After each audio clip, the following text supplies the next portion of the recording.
Don't be a lemon. Be a rosebud. Behold the power of magnetism.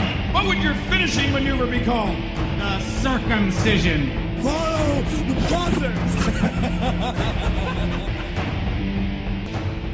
Hello everyone and welcome to the Let's Talk Wrestling podcast. The wrestling podcast to review every segment of Raw. That's right, every segment of Raw, and give you including guys the bad ones. The good and the bad ones, yeah.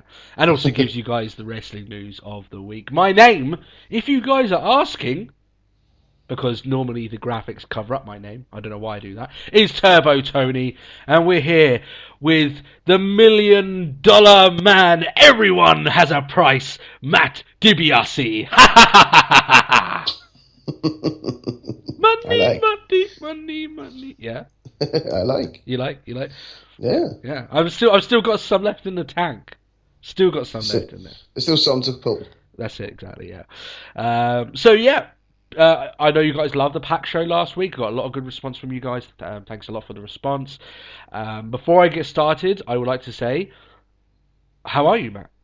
I'm very good. Very good. I was just about to forget it. I wasn't about to say it. I was about to go on and say something else, but I just remembered it there. So I always have to add that in. If you always, as always, if you want to follow us on Twitter, @TalkWrestlePod is the appropriate handle. And you can ask us any questions and you know, the like on there. Send us any recommendation of matches you like, or you can leave a comment down below. But Twitter is faster, so that's why we put that up on there. That's it. And as you guys may have noticed already by just the picture, Let's Talk Wrestling podcast has gone pink for this week in cancer awareness. So there you go, guys. Just a little bit of our thing, you know. As WWE all doing it, we're doing it as well. Why not? Just to, you know, it's a cause that's close to both of us. So there we are. That's something that we can do out there for you guys. But we gave you a packed show last week. We're giving you exactly the same this week. Big show up on this week. We've got some wrestling news, some interesting news there for you guys this week. We've got the fan feedback. We've got that again this week. Cool. Fail of the week, which, you know, everyone loves fail of the week. Everyone likes fail of the week. And we've got our usual Raw review, where we review every segment of Raw. And at the end, we have a bit of an interesting topic that Matt doesn't know about yet. No. It's very interesting. I want to get your raw thoughts on this. No pun intended, of course. Whether WWE is neglecting its foreign market. This goes over to the point that the network has been delayed over here. You know, Yeah. the UK and Ireland. But not just that, but places like Japan, places like Australia. Yeah, they do tours there, but have they really done enough to cater for their foreign audiences? And are WWE letting money run through their fingers by not catering to that audience? So we're going to talk a little bit about that and give our thoughts about it. I actually thought it was going to be a quick topic, and then suddenly I made like a page-long dossier of stuff to talk about, so interesting stuff to talk about there. So a packed show this week for you this week. But let's get straight on with it. We've got plenty of stuff to get through, and let's do it there this week. Oh, before we do start, we'll apologise in advance. I had my first podcast-related injury on the show last week. You can probably tell the moment that I had it. It's the reason why we called the episode Tony's Fury, because I broke my voice. I did really break my voice. That is true. Yeah. As Matt knows, sometimes we do a gaming podcast on a Monday, and that's a couple of days after we do this podcast. And I could barely talk, and I've been that way the whole week. Thankfully, today's been the first day that I felt, okay, I can do a podcast today, so that's obviously good timing to go along with that. Anyway, wrestling news. First of all, interesting little tidbit of information, something that lets you into sort of the you know, what goes on in the backstage of like WWE and the you know, the getting to one place to another sort of thing. I think Matt knows where I'm going with this. Dolph Ziggler lost his title belt. Did you hear about this? You may not have known it from knowing from Raw, because you think of Tony. He had a title belt. You know, Yeah. he had his title belt there. No, he actually the actual official Intercontinental Championship was lost. It's he's got it back now, but during the point of the show, he got it. You know, the airport lost his bags, and with it lost the belts, and a lot of people think, oh, it's actually the company that takes all this stuff across. No, it's actually the wrestlers themselves that take it across. So I remember famous stories of like Ric Flair holding up not holding up WCW with their belt because he put down a deposit on the belt, that sort of stuff. And you think, oh, that sounds a bit odd having these very, very lucrative, prestigious, expensive belts, and I would agree. But well, for the questions that people are asking, they had a replica belt on Raw. And they have a few of them around, so they have a few backups, and they actually have one or two backup belts. That's it. I mean, I can sort of understand because I've always gone with the sort of mentality like after reading Jericho's books, it's just like whenever you travel by air, like your wrestling gear goes in your hand luggage. Yes, so you've got a close call. I guess a belt could quite easily exceed that. Yeah, and it's awkward as well, isn't it? Like, it's not exactly every single day that someone's going to be bringing a championship title belt with them. You know what I mean? Yeah. On like an airplane. But still, it's strange. You actually kind of expect these things to happen more often, considering the way that WWE does it. That they have it, and it is a bit of a risky way, but it's always been the way that people have done it with title belts. They've always had it that you take your own belt, and that's the way it goes along with it. I guess with the IC belt changing hands so often, maybe they're not used to bringing the belts with them. Yeah. But it's an awkward situation to be in. He has got the belt back now, and for the majority of wrestling fans, they wouldn't have even noticed. But it's worth it here on the news anyway, regardless of that. WWE have announced that the next Royal Rumble, this is the one coming up in January, so the one that's coming up pretty soon, will be the second 40-man match. So we're going back to the 40-man format. Remember, Alberto Del Rio won that. I think it was 2011. I'm pretty sure it was 2011. I believe so, yeah. Might have got the year wrong on that. Maybe some fan can do the research for us and state if I got that correct or not. But 40-man again. I personally, I don't know about you, Matt, I'm not a fan of the 40-man setup. I'm not a big fan of it, no. However, to some sort of defense of it, when you've got the likes of possibly Daniel Bryan and Roman Reigns returning at the Rumble, then maybe a 40-man can, gives him appropriate space to get the big pop for both of them to return. So yeah, maybe. That being said, I thought that the only 40-man match that they had, it was to accommodate two very large factions at the time, which was the Core and the New Nexus. And they don't have nearly the size of those factions anymore. I just think it's I thought the pace of the actual match itself was a bit off.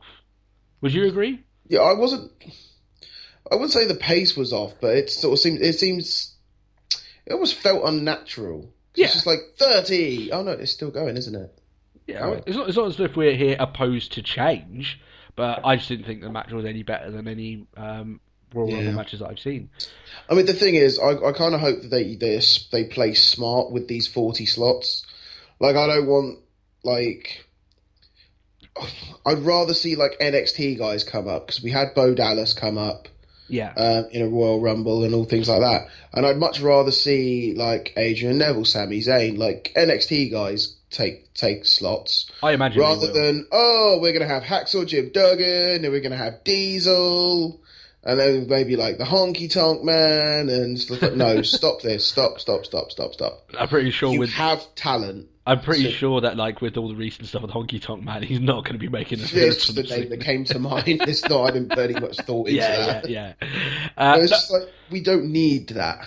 I firmly agree with you. In fact, I feel a bit ashamed that the whole NXT part of it didn't even reach my mind. In fact, some of the reason why they have made it a 40-man maybe is to accommodate some of that talent. And in that case, it could be a very good Raw with some of those, a very good Rumble with a lot of those talent coming up. Can you imagine Sami Zayn and Adrian Neville doing their thing in that Rumble? That'd be mental. I don't think there'd be a lot of space for them to do their thing in the Rumble. Well, maybe it depends on how it's booked. If the pair of them are like two people like left waiting for the next person to come in, then you've got 30 seconds to a minute to work something. Yeah, to show them. And those two could actually throw quite a lot into 30 seconds. They could, couldn't they, really? Especially Neville, of all people. Neville's kicked him 39 times. In 30 seconds. Yeah. That's it. It is a bit interesting they went with this, probably to accommodate, as you said, the NXT point. You got to think as well that the WWE game is launching soon. That's got a lot of stuff to do with NXT in it. You're buying it on next gen, yeah. which I won't be buying it because I don't have an next-gen console. But anyway, they're going to be accommodating NXT a lot more on the main roster, which they should. They should have a slot for NXT on the main roster from time to time. Doesn't have to be all the time, but yeah, I think that's fine. I think that's okay. But the Rumble match itself, I'm going to hold out my thoughts on that. I'm not a big fan of the 40-man gimmick at all. I just think the last match I felt just was a bit disjointed. So more news on WWE launching the network over here. Yep. In the UK and Ireland, which is the only places I know of that, like big places, that hasn't actually opened yet, which I think is laughable. But still, we'll talk about that more later. Apparently, they are in talks with Sky at the moment to launch the network, much like it's been launched in Canada. I don't know how much you know about how it's been launched in Canada. Not the Canadian launch, no. It's essentially what they wanted to be all along, which was an actual channel with no on-demand services.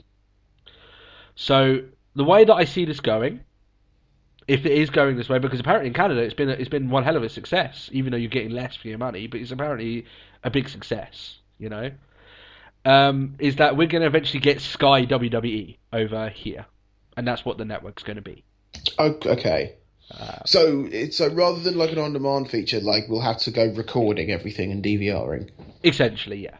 Which is worse for us because we needed that back catalogue for the podcast. So yeah, which is a bit of a selfish. Yeah, I mean, it's probably less money for WWE to do it because Sky is probably going to have all the infrastructure. That's probably the reason why WWE are going along that route. Because Sky is the monopoly of the TV over here. We know that because we live here. Even in Ireland, it's still the monopoly. Yeah. It is like they own all the sports rights. They have all the matches to the Premiership matches, rugby league, anything that's sports. Sky is what currently airs WWE. So yeah, exactly. Yeah, they've had a long-standing relationship with WWE has Sky, so them continuing that relationship and maybe using the infrastructure to have Sky WWE, which I imagine would probably be all. I don't think it would be the WWE channel. I think Sky will have their name all over it because after all, it's their infrastructure that they're using. But it looks like that's the channel we're getting, and it's just going to be like Sky Sports Wrestling. Yeah. The issue with this that I find is that they have to knock this out of the park because they can't just do what they did in Canada. It won't work, right? Because the main thing that people are going to buy the channel for, it will be a channel. It's not going to be a network over here. It'll be a channel, is that we're buying it for the pay-per-views. That's where you get your money's worth, okay? It's getting the pay-per-views for free. However, the pay-per-views live, they air at 1 o'clock in the morning over here, which means that someone like me, I can't watch them at a time. I've got stuff to do. Same with you, Matt. Sometimes you work early on a Monday. There's no way you can watch a pay-per-view that late Monday morning and go to work. Just can't be done. For professionals like us. So they need to make sure that they air it live, and then they also air it the day after at a more respectable time, a la 8 a.m., 9 a.m. Yeah. Whether or not they actually say 8 a.m., 9 a.m. I think a more an acceptable time to air would probably be like 7 in the evening the next night, sort of thing. Yeah, that's what I mean. Yeah. Oh, sorry, PM, not AM. Sorry, sorry. Yeah, I did mean PM. Dinner time over here. In the early evening, not early hours of the morning. So if they do that, then okay, fair enough. But that means they have to have an entirely new infrastructure, an entirely new way of doing the network. Over here as opposed to they would do over in Canada, because in Canada it's fine, you can do the same time zones. I don't like it because that backlog of pay-per-views and shows and stuff is really the reason why I wanted to get the network. So having a channel doesn't appeal to me as much. It suddenly makes me lose interest in the network concept. It does. I have to agree. It does make me lose more interest about it. But you know what? What we always do here is that we play our cards close to our chest. We'll wait till it comes out. I know that you and me are going to get it, you know what I mean, because we'll get it just for the podcast, if nothing else.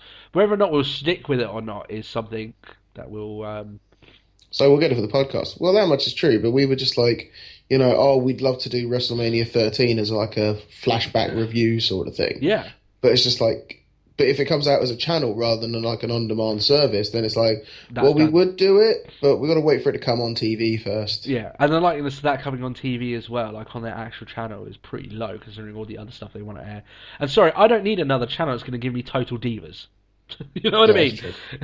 I don't need a channel at all that gives me Total Divas. Oh dear. So that's our wrestling news for the week.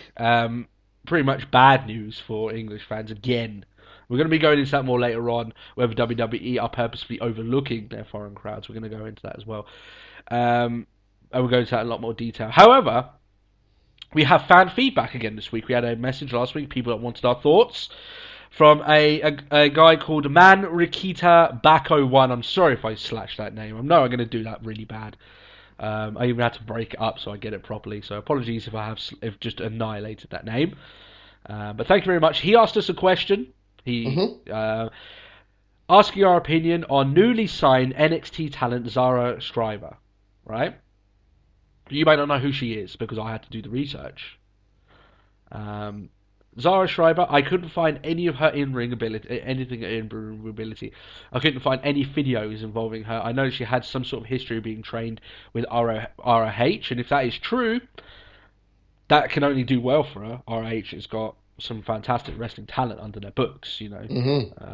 Especially not to mention that where some of the bigger guys in WWE have been ROH over the past few years.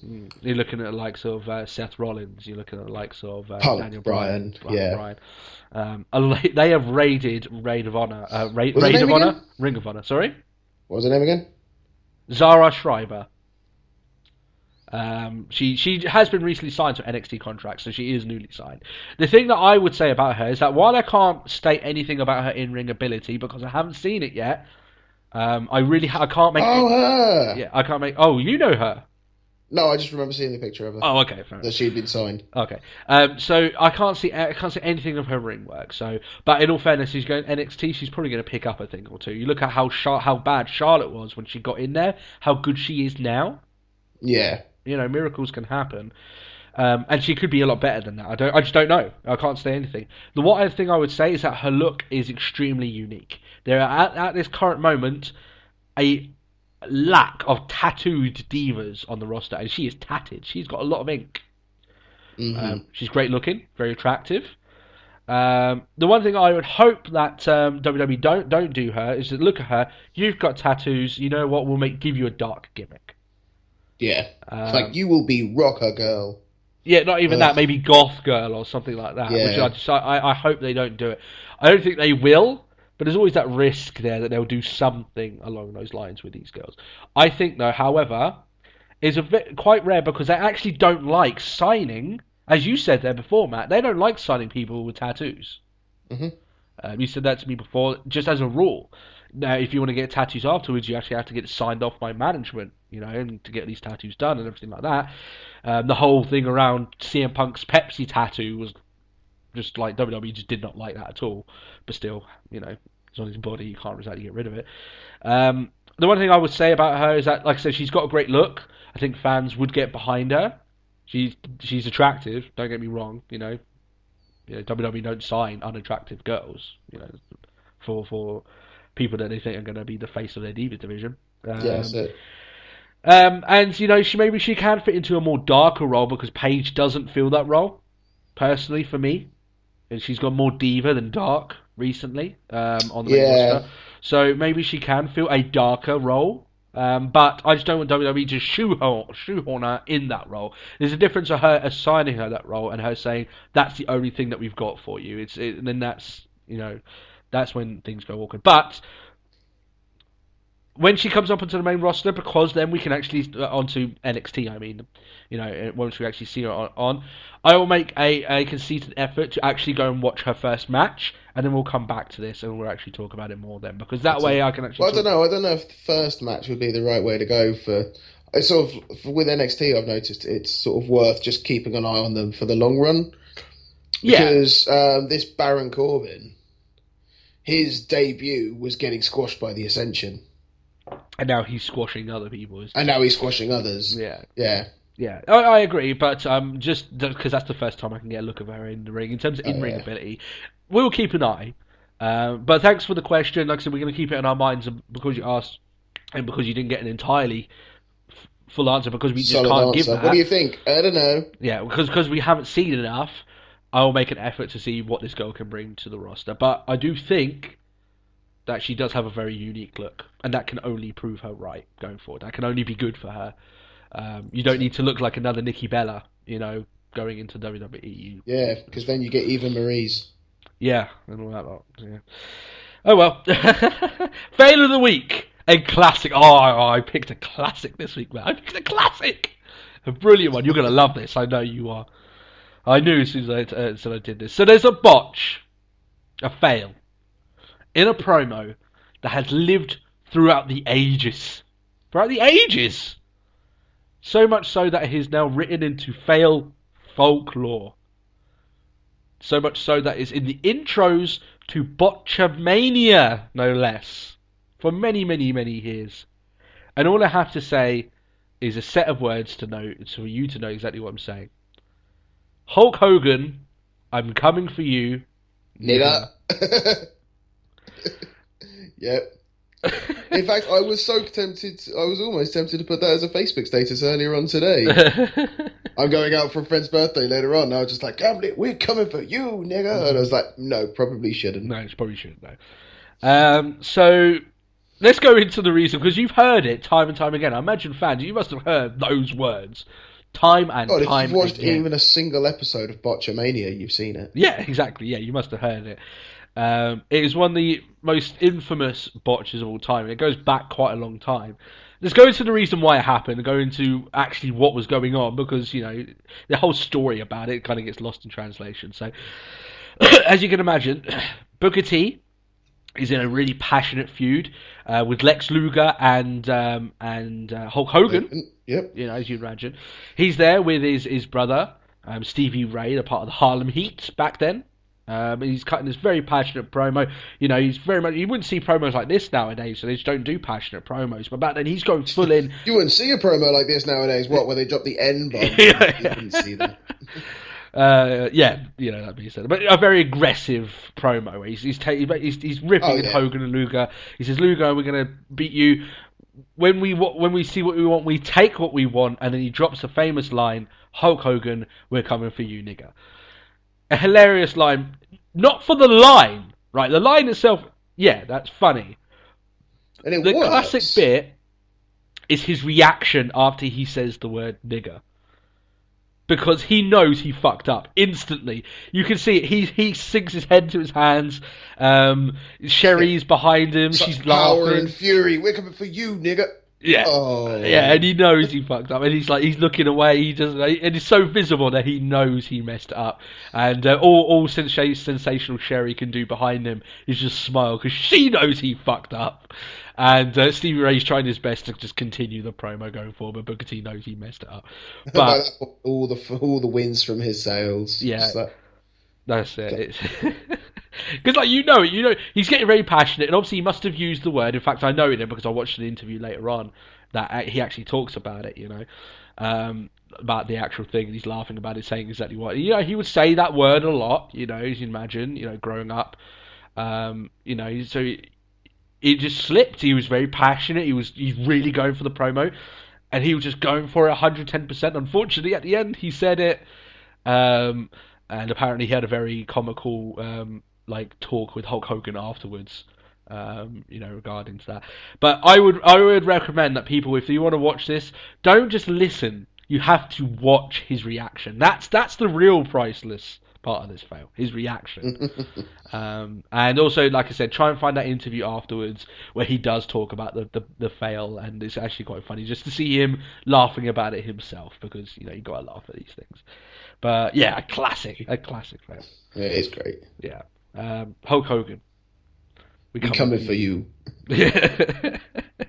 And that's the only time that we can say the N-word without it being, frowned upon and stuff like that. That's because it. It's just, referencing the fact. That's it. We're going to get flagged up and YouTube's going to take us down. We're racist, of course. Must be. Anyway, so Raw review, just for reference, we're not racist. I know someone will be like, oh, they just admitted they're racist. No, we're not. I feel like I have to do that because there'll be someone out there that takes it too That's seriously. it. They said it. Yeah. So Raw review. Interesting Raw this week. One that had a big surprise for us. Mm-hmm. Just stating. Well, I say surprise. It was spoiled on Facebook, but yeah, stupid day after Raw, Facebook and YouTube.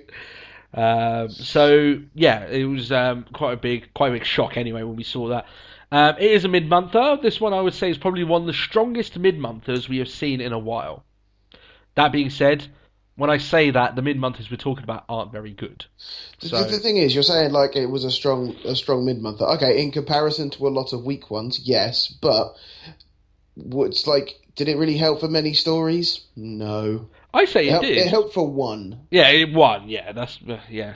In that sense, yeah, I kind of agree with you. They've had this issue with Hell in a Cell that still to this day they only have one match announced for the actual pay-per-view, and I don't like that. I don't like that at all. I think they will wonder why they've got a bad buy rate, and it's because people can't get invested in the show early on for weeks and weeks and weeks and build up that anticipation because they haven't announced anything for That's it. So there we are. I do agree with you there on that. It's a bit shocking.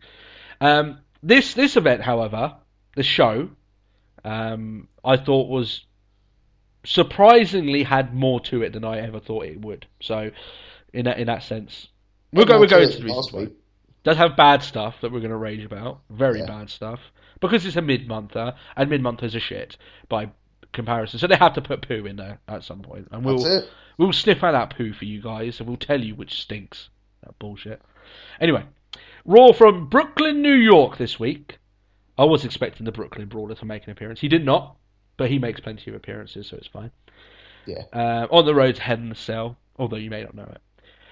Reports are stating, as we already know by now, Brock is not returning for the show. Apparently he's not returning until the Royal Rumble, which means 3 months without their world champion. A little bit shocked at that, actually, I have to admit. For all the times that we have defended Brock being the champion, 3 months is a long time not to be even and now they've just gone and dicked it. It's like, oh, you want to defend him? Well, how about 3 months? I can't defend 3 months. Yeah. Like, I don't mind the odd pay-per-view. Maybe, even if he skips a pay-per-view, that's okay. You can do very high-profile number one contendership matches. That's it. I have no issue with that myself. However, 3 months without a single title defense, or even a mention of Lesnar? No, that doesn't do it for me. Bring back the 30-day rule. Now, we were saying that if Bryan was out for that length of time, and he ended up being out for longer, but if he was going to be out for 3 months, then he should vacate the title. Do I believe Brock should vacate the title? No, but I can certainly understand why people are thinking that way. Yeah. It is a little bit of a shame that WWE signed him to this contract. They must have used up a lot of appearances by now. Leading up to, his title win and defending it afterwards. A lot of his appearances on his contract are gone. Personally, I would have broken a deal with the guy to get a couple of more appearances, even 1 or 2, just to do another match in between now and then, but still, bit of a shame. Just like for a late November, December sort of thing. Yeah. Now, the title isn't everything, but it sure is an attraction. Majority of pay-per-views will end with a title match, so people expect that and think the show is less so because it doesn't have a title match. But still, it's a bit of a shame. I think I can guess what the main event for Hell in a Cell is going to be. We can guess. We'll talk about that later. Seth Rollins versus X. Yes. Yeah. Oh, yeah. It will be that, of course. But whether or not we'll talk about that later on, because I know some people are freaking out about it. I can understand why, but I'm going to go into reasons why I'm not. So there we are. Seth Rollins opens up the show this week. He is irate about what happened last week. Irate. He is angry about what happened last week. There is rage and fury in his eyes. I would be if I had ghost ectoplasm. That's it. All over my face. If Funaki spat in my face. Yeah. No, it was not for you. It's Tajiri who did that. Yeah. Sorry, I've been watching NXT and there's been loads of Funaki because of Hideo Itami. Yeah. Oh dear. I saw the clip of him being broken down. I was like, come on. I know he's from the same country, but Funaki, this guy was Jobber Central. Come on, get yourself a different partner by now. I know he does now on in the tapings going forward. He's got a much better partner in debit Finn Balor. So anyway, so Noble and Mercury turn up. This is their only appearance on this show. Yep. They're telling him to ask last leave the ring because he's too open, he's too exposed. Get attacked from lots of people, of course. Someone's going to be in the rafters, and like something bad will happen. Oh, don't say rafters. That makes me think of Sting. Can you imagine that? Oh. Just Sting comes down and beats him with a baseball bat for no reason. Just because it's Sting. Because he can. Because he can. So Rollins says he doesn't care who comes for him. All this lot, regards to one thing's to Rollins' character for all the times that he has been like squared off, and he feels more like he's playing around with these guys more than he's running scared with them. So that's something good for his character, at least. Cena runs in, attacks Rollins. He has absolutely none of the effect of Ambrose doing that, but still, when Ambrose comes out and beats up Rollins, the fans go crazy. When Cena does it, sort of thing. Yeah, but then Brooklyn isn't a Cena city. No, as we certainly heard from their chants against him. So Ambrose then trolls Rollins by standing behind him brilliantly, just like, oh, you're here, and then just starts fighting him. Sort of thing. I did love it, because it's just like, yeah, you ain't going to get me, and he actually turns around and pats Ambrose on the chest sort of thing. It's like, what do you think? Oh. Yeah. So then Rollins escapes from the pair of them trying to beat him up. However, the authorities smelled an opening segment, and when they smell an opening segment, they have to get involved. Wait a minute, something's happening in the ring. It's 8:05. We're not in that ring. Let's get out there right away. They set up Cena and Ambrose versus Rollins, Kane and Orton for the main event. Cena and Orton in the same ring again. So I understand why some people be annoyed at that, but still. The segment was actually doing pretty well. I thought it was very entertaining until the Authority came out, ironically. I thought that you could have easily had the commentary come out. The Authority have made a reference, that this is the main event of the night. Decision. You didn't even need to have them come out. I just think it ended up they took the air out of the balloon at the end of the promo a little bit. It's that everyone was really amped up. Ambrose coming out was awesome. They were battling and everything. I thought for a promo up to that point, it was a pretty decent way to get the fans riled up and ready for the show. Yeah. But then the Authority came out and did Authority it was like, stuff. Just like a balloon where you do it tight and you hear that. Yeah. Where you let the air out really slowly. It's just like, and that's that. Yeah. That's the Authority. Yeah, that's what they do. That's what they do, as Mark Henry would say. So that's the end of that opening segment. Like I said, I thought it was entertaining, but still, I still take a match over it. That's the classic line. Everyone's gonna know me by matches should only open shows. Is Tony? That's the only. But still, I stand by it. I want matches to open shows. That's all I'm gonna say.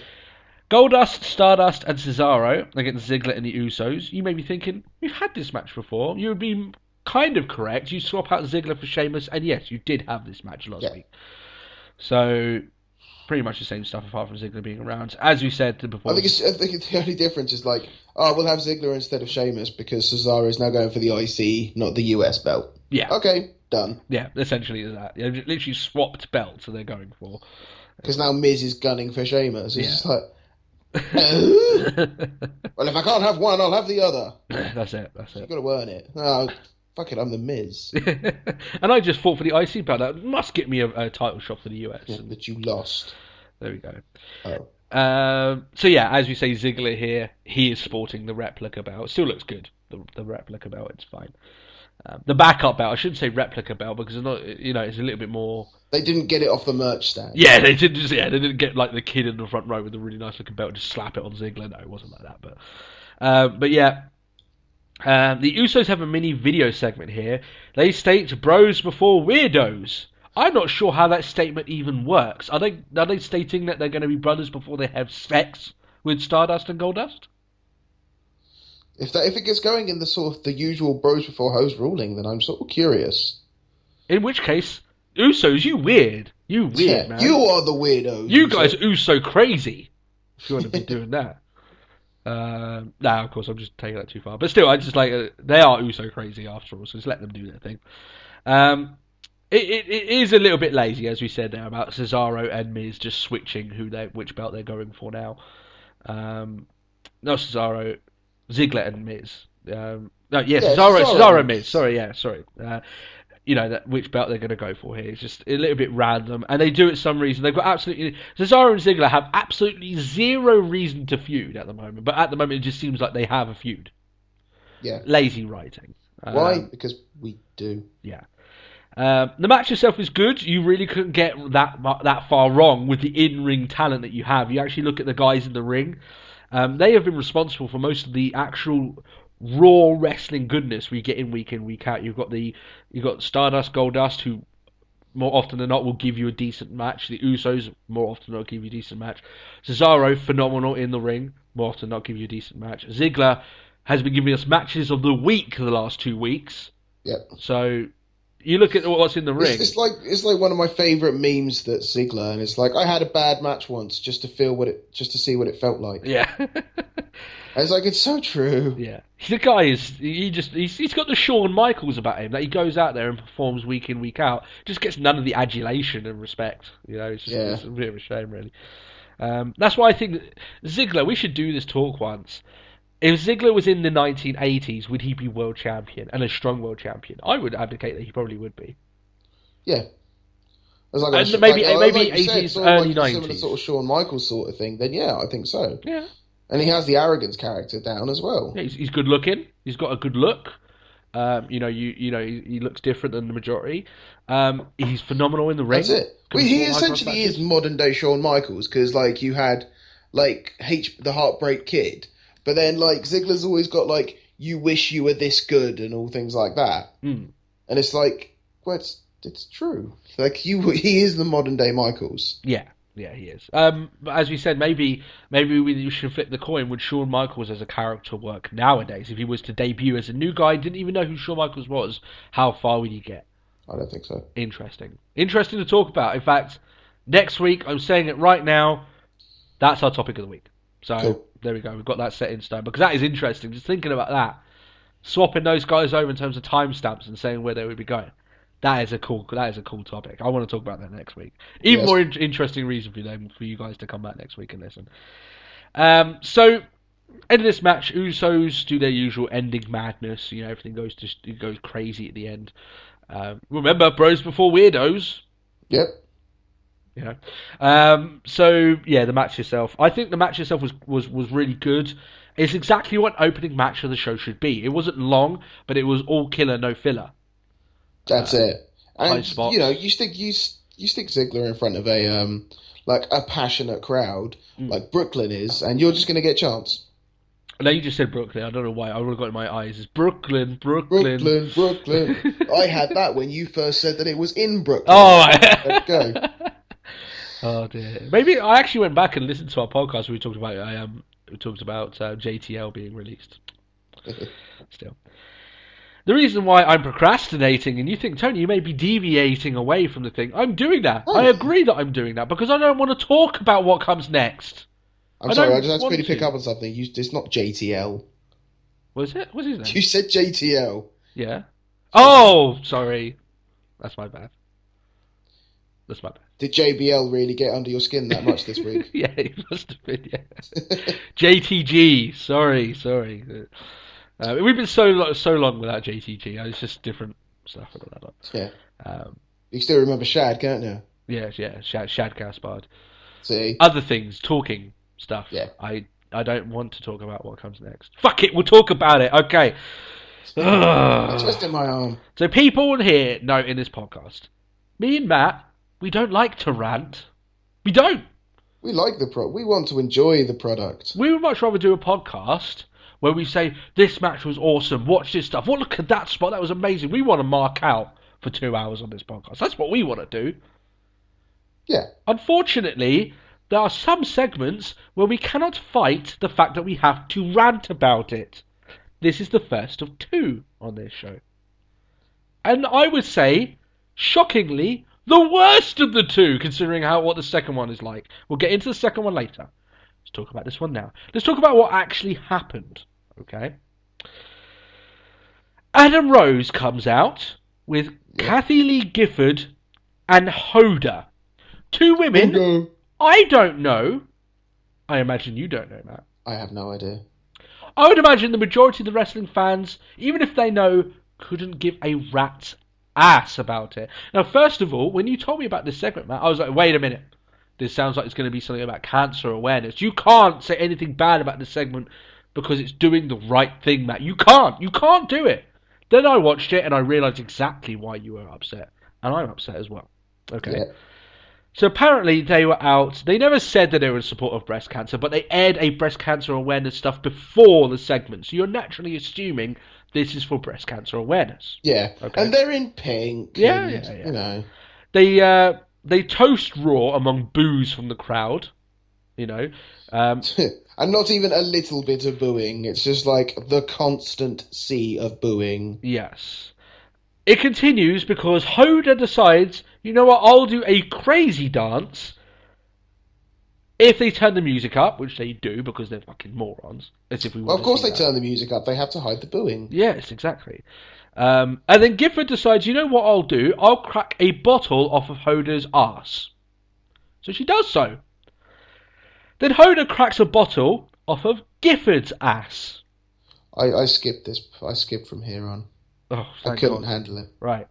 Like, it's like, oh, we're going to do a crazy dance! And I was like, I am not going to take part in this. You backed out. You tapped out. You tapped out. To that shit. You tapped out. I wish I tapped out. Like, title on the line, I'd tap out for that. Yeah. Like, that's just, no. It's like, the crazy dance! I was like, and, no. It might also be the kind of thing, because it's like, her name was Hoda, and I'm just thinking, Hoda.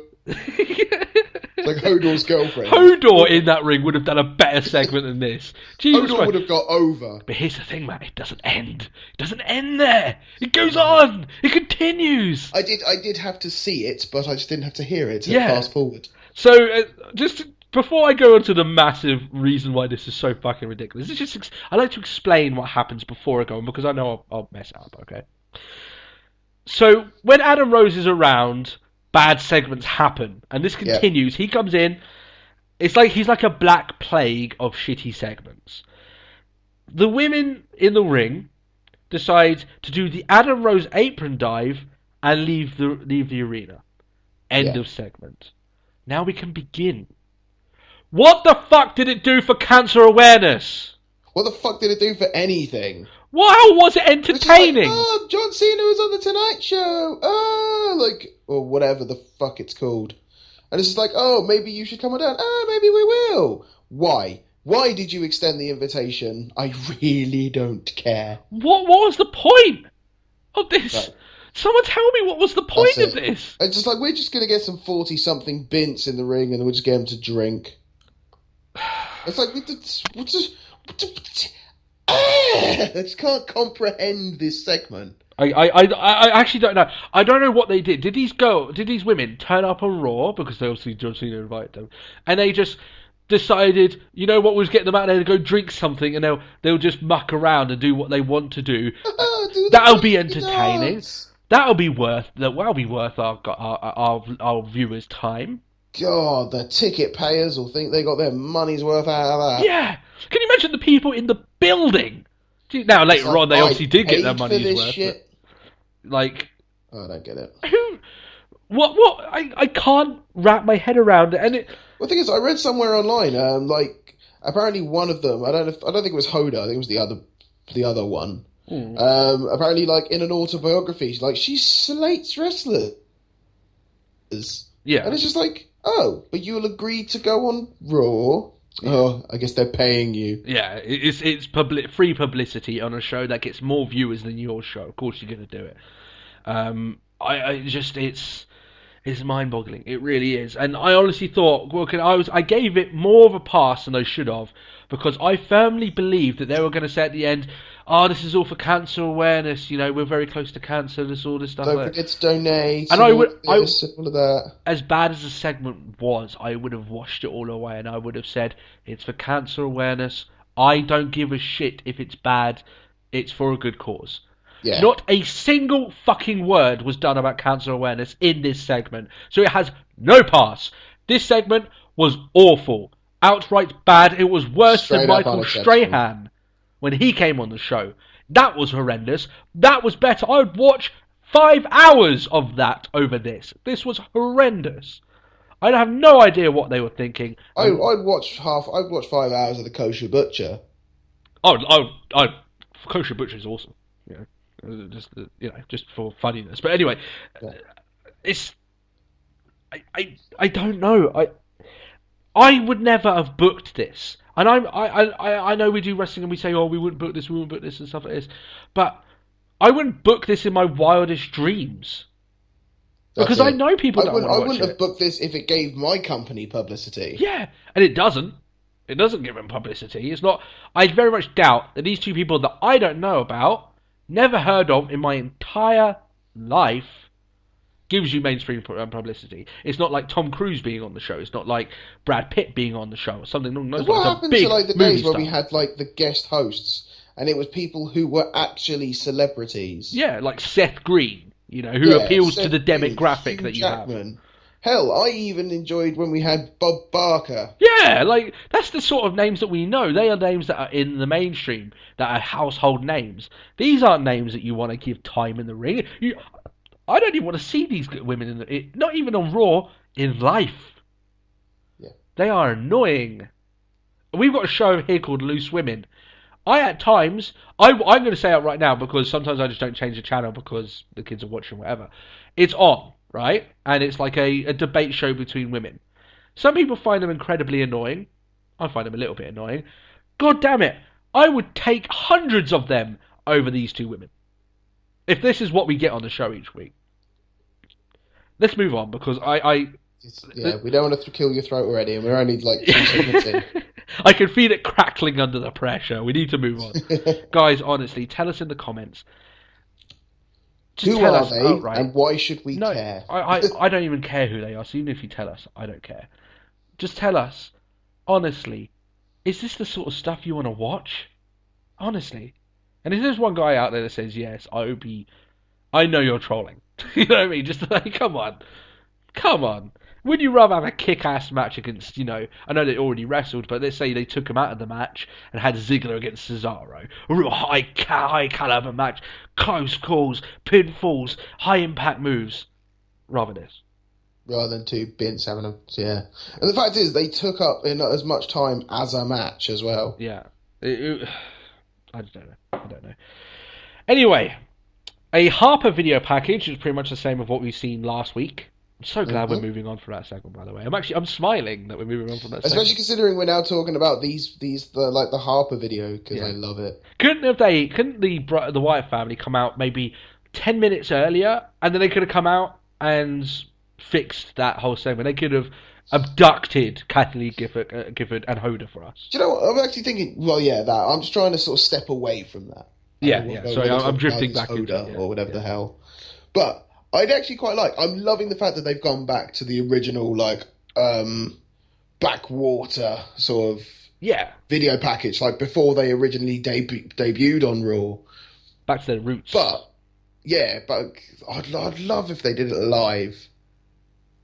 Like it's a proper promo. Oh, I see what you mean, yeah. I prefer it the way it is. The reason being that is because I think those vignettes are so well done and they're so well produced. Yeah. I'm not that's not me to say I hate the vignettes. Yeah. It's just I think Raw needs more Wyatt. You're missing a lot of Wyatt. I'm missing a lot of Wyatt. The thing is, I would say, is that they need to go back to the roots with Wyatt because they've damaged him so very much. And even Rowan and Harper, they've been booked to look like losers the last couple of months. So maybe this is best. Maybe keeping them out of the frame at the moment and reminding people why they were so into Wyatt in the first place, and then they can rebook them as they were properly. Maybe that's for the best. But still, it's like essentially a refresh button on the career. I'm genuinely excited to see Harper's emergence as a singles competitor. I think that guy can have some classic matches. Mm-hmm. I really do. I think that guy is. He's definitely been the stronger of the two. I was about to say of the three. I think he's just as competent in the ring as Bray. On the mic, not, but in the ring as competent as Bray is, and that's pretty big adulation there coming from me. I think he can get better in the ring than Bray Wyatt is. I think he can get there. Personally, yes, but I think that as an overall package, I don't think he'll reach Bray's heights. But still, I think Harper, I'm genuinely excited to see what he can do. I really am. And that's something I want to watch Raw for. Really do. Mark Henry against Bo Dallas, a rematch from last week. Apparently they've had 3 matches now because they had one again on SmackDown. The continuation of what I'd like to say Henry's heel turn. He's turning heel, guys. It's going to happen. Essentially, he already has. Just people don't already know it by now. Well, of course he has. He beat the shit out of Bo Dallas last week. He attacked him from behind, no less. For a loss, he attacked him from behind, and then he crushed his head with like the loading boxes. Yeah, I'd say that's pretty heel. That's it. Henry sets up the announce table to do the World's Strongest Slam through it. Dallas squirms out and then gets back into the ring. Wins via count out. Yep. Interesting. At least it wasn't the roll-up finish. I say that because there was a roll-up finish on this show. But as we said, this is all to set up Henry finally snapping and doing something to someone that doesn't deserve it. Because people think, oh, Dallas deserves it because he's a bit of a bastard. Somehow he's going to maybe do it on Big Show, you know what I mean, and sets up like a super heavyweight match between the two of them, which we do not need again. We don't need that again. We don't. It's not going to be a good match, but I can see them doing it. You know what I mean? Like he turns on his friend because he's snapped. You know, it's something along those lines. Yeah, I can see them doing it because it's lazy writing, but you know, it's what I mean, unless they're going to break the ring again, then maybe. Yeah, which they won't do. Not with those two guys. But it was cool. They did it last time. Yeah, they treated it like Brock Lesnar never did it to the Big Show anyway, but still. Ambrose comes out for a promo. Anything involving Ambrose at the moment, by the way, is gold. Yep. Gold. It's good stuff. And same here. He says that he just doesn't like Cena. That Cena's been getting in his grill. He calls out Cena, of course. Anyone that calls out Cena will come out. Doesn't matter if he's fired from the company. Doesn't matter if he's in another country. You call Cena out, he's going to be there. That's the way it works. That's it. If he's in another country, you'll get a phone call. It's like, give me 2 hours. I'll be there, yeah. Cena says that, there's no problems between the two. Cena doesn't have to explain himself because Ambrose would have done exactly the same thing. Ambrose agrees. He says he doesn't give a crap about Cena. Yep. He couldn't have said any more to endear himself to the Brooklyn crowd, could he really, Ambrose? That's it. So then after Cena says, he says that they basically front up against each other. Ambrose says that he doesn't need Cena to deal with the authority. Then he just says, you know what? I don't need this shit. I'm going to Coney Island. That's it. I'm going to go get a hot dog and I'm going to go ride the roller coaster. Yeah. I say, why not? Stay well clear of the push-seeking missile that is John Cena. That's it. John Cena smells a push and he's in there. He's like a shark.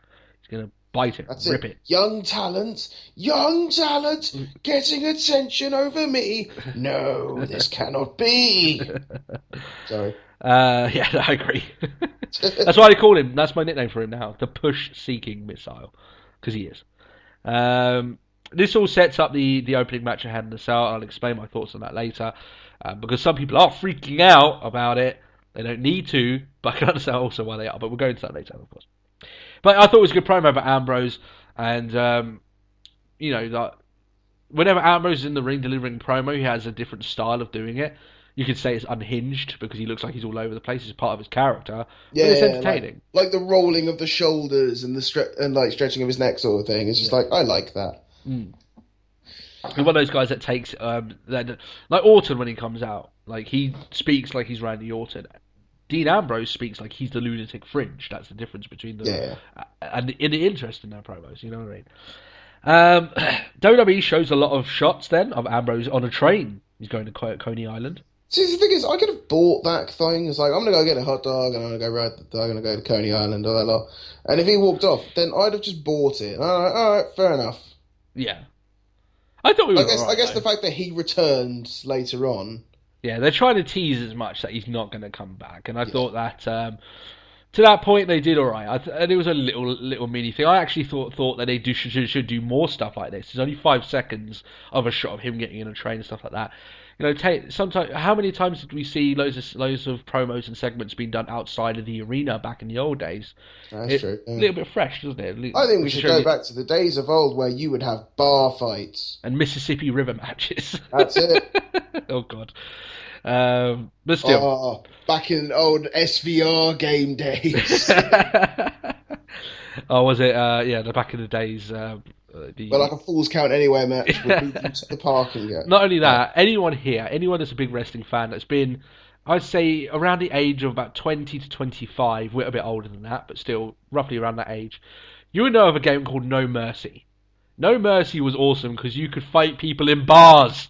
You could rock bottom them through pool tables and stuff like that. And in our younger days. Digging it up. Yeah, that's it. And everyone knows that. Everyone knows that. No Mercy.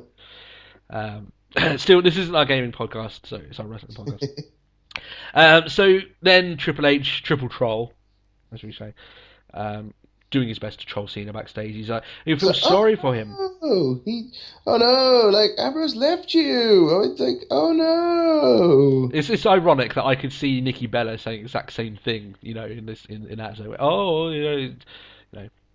Triple H unleashing his inner bitch, shall we say, in regards to this. But anyway, he mocks Cena saying, as you say, you're in a 3-on-1 handicap match. Please, how many times has Cena been in a handicap match and won? His win-loss ratio... Jesus Christ, he's the man who single-handedly stopped the Nexus. Yeah, come on.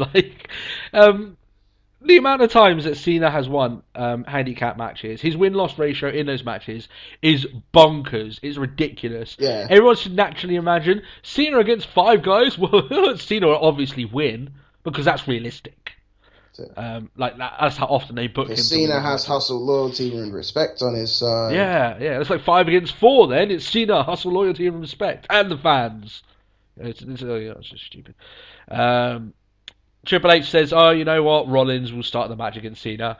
Me and Matt know exactly what's going to happen. Yeah, I was just like, and I know exactly how that's going to go. And it did. And it went that way. We'll also talk about a match later, but yeah, anyone with half a brain cell knew exactly where they were going with that. So Brie Bella against Summer Rae. Brie has a hand tied behind her back, with a very professional-looking arm brace. And I remember back to the days of Stone Cold being forced to fight with one hand, and they used a tattered old piece of rope. How the times have changed. It's like this lovely, strap and belts concoction. Yeah. The thing is, I was pretty sure it was only not even a year ago that we had rope. Yeah. When I said good old days, it wasn't that long ago. Was it Nikki Bella? She was told to do a match with a hand tied behind her back? Yeah, I think Nikki actually had rope. Yeah, she had rope for that as well. This fancy strap concoction. Yeah. Maybe they're going to be doing. Maybe that's a new gimmick. Lots of one hand tied behind your back stuff, but still. Yeah, so much that we need a new bit of kit. Yeah, that's it. Bring back strap. Nikki is poised on the microphone, poised like a viper to deliver more horrendous exposition about this rivalry. But I never told anyone that. Well, she never told anyone. She never told anyone here. Luckily, she didn't say any words, so that's good. Yeah. So. Yeah, as you said there, she just leaves without saying a word, and then the Brie wins the match. It's a poor match. There's never been a good match with a hand tied behind someone's back, and normally quick and painless. So I think that was meant to be some sort of shining wizard against the ropes, but that was the weakest kick to the chin ever. Well, I say weakest. It did look like she got some contact on it, but she got contact, but in a similar sort of. It wasn't a shining wizard. It was more like a running knee punt, shall we say? Yeah. Go from there. Excuse me. That's my voice dying up from the that bloody segment. No, don't go back there, Tony. Don't go back there. So yeah, the Bellas actually for me, and you made me shocked here. They get a thumbs up. Do you know why? Why? Not a single word was said, and the match was quick. That'd be good. Huh? Okay. Yeah, that'll do. Yeah. Not a single word was said by either Bella. Match was over within, I'd say, about a minute and a half. They were gone. That's it. That's all the Bella we had to deal with this week. Yeah. Thumbs up for the Bellas. Yeah. So there you go. On a Bella concert, whilst we're on the Bellas, I saw a meme, and it's just it's basically slating and comparing Brie Bella to being the worst diva in the current roster. I did see that picture. The whole, but give her Daniel Bryan's chant and she's over sort of thing. And I was like, what? She isn't, we actually covered this from a fan feedback a while back. Worst. She doesn't suck at all. Yeah. Bellas by majority are better than a lot of the roster that they have, but doesn't make them particularly great. If you want to see our particular thoughts on the Bellas and our opinions, Was it 2 episodes ago? I think we talked about it at the start of it. yeah. I think so. I can't say for sure, but we actually went into a lot of detail about talking about the Bella. So if you want to think our thoughts about that, but yeah, no, she's nowhere near the worst. No. It wasn't a great match, but there's a lot of people worse than her. I still hate the fact that you've got like Summer Rae in matches like that, and it's like you had such good matches on NXT. I think we have to just live with the fact now that she isn't going to be put in that role because she's a total diva. So, oh yeah, with that comes the stigma. Apparently, loss of your wrestling ability, but still. I really do wish they just give up on that. It's like, oh, and this happened on Total Divas. So this happened 3 months ago. Yeah. And now you're bringing it now to live TV. Apparently, there's a rule now that because of that, no Total Diva can have the Divas belt. I'm happy with that. Which I'm happy with, yeah. But it also does mean that they are giving us... Is that why Paige and AJ have just been playing hot potato with the belt? Yeah, essentially, yeah. Well, one funny thing about Total Divas as well, I don't want to talk too much about Total Divas. Every clip I've seen of it, because Rosa Mendes is now part of it, why does it seem like she's like just a random background person that's been added into the show? I know apparently... I think I've seen of little clips. Why does it look like Rosa Mendes is like a lesbian sex pest? Like, I watched one bit where, like, she was getting awkwardly close to Paige. And just like, starts, like, birthday kisses. It's like, right.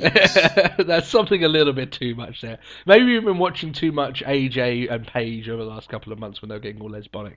Which has stopped now, but still. No, it's like a little bit like, I know she got shoehorned into that show because apparently Michael Hayes felt bad for basically getting her to relapse on her alcoholism, right? So that's the reason why she's part of the show again. But it seems like she's just been shoehorned in there. She just seems always part, like the third wheel, just the back person in a car somewhere, or someone's friend that doesn't say anything. It's like, really? The one who opened the door of the hotel room. Yeah. But it's not the person that she wanted to talk to. It's like you have to have a serious lack of personality to not have anything to say on Total Divas. Really? Come on. Anyway, moving forward from that, Miz leaves a complimentary basket for the Authority backstage with lots of oranges, apples, and stuff like that. Do you like? Are you a fan of the apple and oranges? You know, a bit of fruit every now and then. The fruit basket. I'm quite a fan of fruit. Yes. Yeah. Okay. So if you got a complimentary basket for the Miz, would you take it? No. Really? Wow. Fruit, like, fruit, man. Touch it with your dirty, scummy hands. Of course I'll take stuff. It's free. Yeah, exactly. So Kane doesn't think like that. You know, he only eats hellfire and brimstone, of course. So that's it. Or deals with very important documents, as the Kane that he is now. He's not happy with it. He schedules a match against Sheamus or The Miz. And it does become apparent to me that any desire that they had, the creative team, Vince, Triple H, whoever, right? Any desire that they had to get this celebrity gimmick over for Miz has pretty much gone out the window because now they're just slamming it really, really hard. Any chance that this had of being something truly game-changing for the Miz, they seem more than happy now to use him as comic relief. Yeah. And you could say, well, they've done that ever since Sandow became his stunt double or whatever. And it's like, no, but that's helped. Yeah, but now it seems like instead of what they're doing with Miz, he's a heel that's getting put down by other heels. That's not too good for your character, I can tell you outright. And it is quite funny that they constantly keep berating him for being a straight-to-DVD star, when every single movie he's worked on is a WWE Studios movie. You're berating your own movie division. Yeah. Idiots. Really? Come on. Think about things. But yeah, it's like they've reverted back to using Miz as they usually do. And I would say right here, while I do firmly believe that Miz shouldn't be world champion again, I firmly believe that he can be used in far more better capacities than this.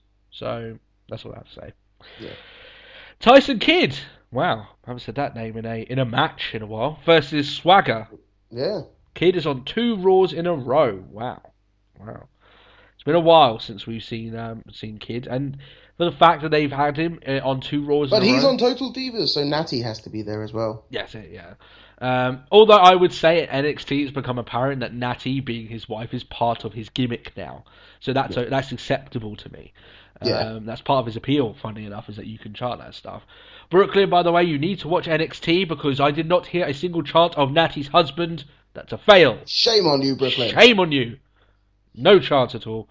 But one thing I will say that's good for Tyson Kidd is that 2 Raws in a row, they've obviously got him in the mind.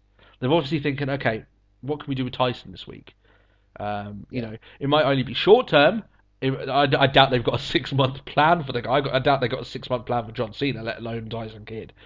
But at least they're thinking of, okay, Tyson's here. Let's use him on Raw. You know, that's got to be good for the guy. Like, he's been doing really well down in NXT. Let's bring him back up onto Raw for a bit. He's been tearing it up on NXT. His in-ring talent is unquestionable. He's actually, like, I will actually go as far to say he is currently probably my favourite in NXT. Yeah. And I think heel Tyson gimmick has way more going for it than anything that he was before. Like his, like him in that Fatal 4-Way was just brilliant. Oh yeah, and he played a very pivotal part in that match, as all did people. Stole that match. Yeah, like everyone in that match, in that Fatal 4-Way match, had their moments, but you did feel like Tyson Kidd, as he was the most veteran. Yeah, he had the most. You know, he spent the most time. In WWE at very least. It did seem as if he was the guy making sure everything was on track and everything along those lines. And while that isn't the same with him on Raw, it was still, I'm still up for him being on the show, so that's okay. However, he did lose. It wasn't a long match. It was of course, it's Tyson Kidd versus a guy who's consistently on Raw. Yeah. The one thing I will say that is really good for Kidd, though, is that I have not seen the heel tactic of using your wife as a guard on Raw for years, and that's a classic thing. We don't see that enough. It's a heel tactic that never gets old, so that was awesome to see as much as for a heel, of course. So I thought, though, as much as the match was short, and it was, I thought Kidd did very well. I thought he showed a lot of the reasons why you would want to watch him in the future, in terms of in-ring talent. But as I said, a lack of Natty's husband chant. For shame. That's it. I mean, that's another thing, is the fact that, like, for the Brooklyn crowd, if they clearly don't watch NXT, like, we had no Natty's husband chant. Yeah. But the fact that he has fact written across his trunks would probably be lost on them. I would agree. That's probably a reason why they need to integrate NXT more into WWE, onto Raw, so it helps these guys coming straight across. Because I guarantee you, while we love NXT, a large majority of WWE's fan base just don't watch it. To be perfectly honest, there would be some guys who'd be able to transfer in seamlessly. Yeah. Like Tyler Breeze. If Tyler Breeze comes out with his usual entrance on Raw, everyone would understand he's the pretty boy. Yeah. And I think same with like Adrian Neville, even like Sami Zayn as well.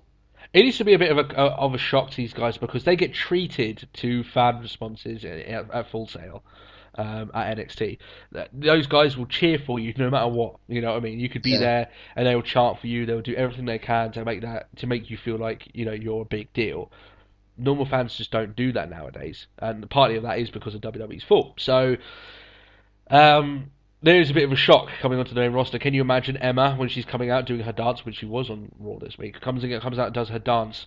At Full Sail, you would have an entire crowd of people doing the arms, doing the chants. Like someone's brought their cardboard cutout with the pins, with like split in arms. So it's like, yeah.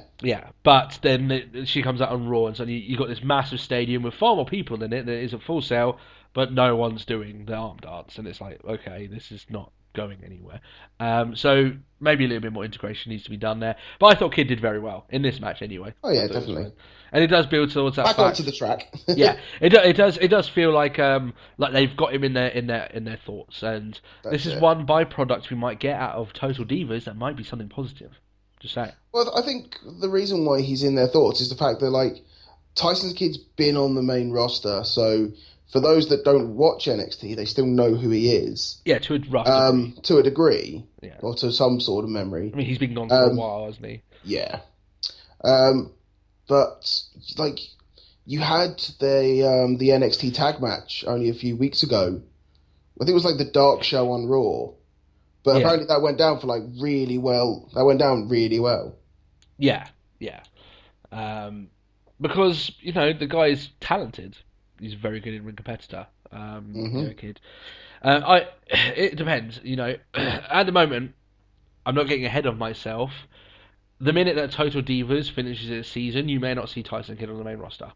That is quite possible. Yeah. However, that being said, maybe, just maybe, there's a small chance that maybe he catches on, and that way, he can go and do his own thing. They actually saved, yeah. Yeah.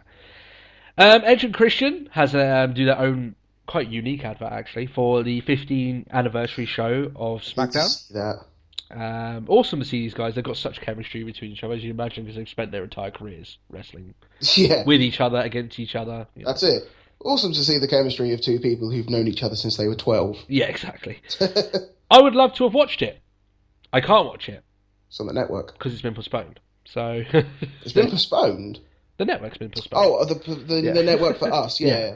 But that is exactly the type of programming that I will pay to watch. So, can you imagine? I'd love to go through old brilliant SmackDown clips of really awesome stuff that happened with two guys that were there. Awesomeness. Yeah, you got to think Edge, pretty much held SmackDown up as a show for so many years on his own, no less. Yeah.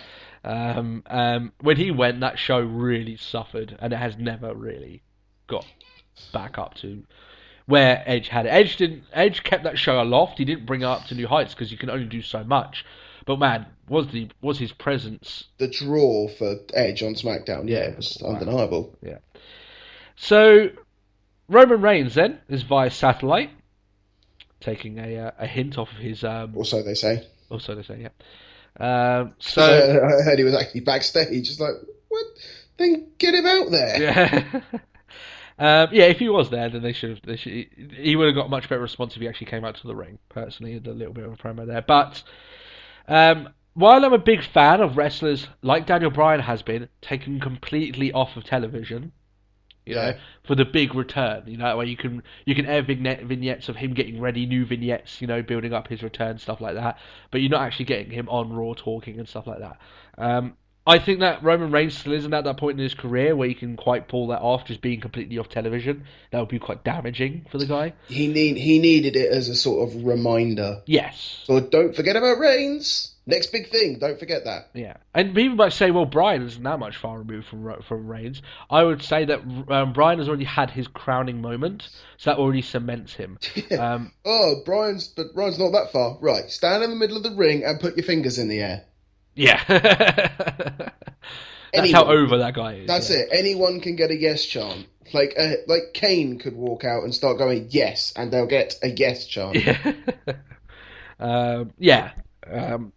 One of the things with Roman Reigns is that he hasn't had his crowning moment yet. He's not been champion. He was in the middle of his rise as a singles competitor. Yeah, sure, he's over, but he's not cemented. So you do need to, every now and then, just remind people that he's coming back. Just be careful, because I don't exactly want a Roman Ryback. Yeah. The one thing I would say about Reigns here is that he seemed like either he got injected with some morphine, or he just didn't give a shit. He didn't look like he cared. The thing is, that was like, because afterwards, King was like, "Oh my God, he looks great. He looks great." It's like it was a hernia. It's not like you're going to see a big gaping scar. He sat in a chair talking. That's not going to be putting much stress on his abdominal muscles. Shut up. Yeah. Yeah, and it's like, oh, he looks great. And he stuff could be back tomorrow. Shut up. Shut up. Yeah.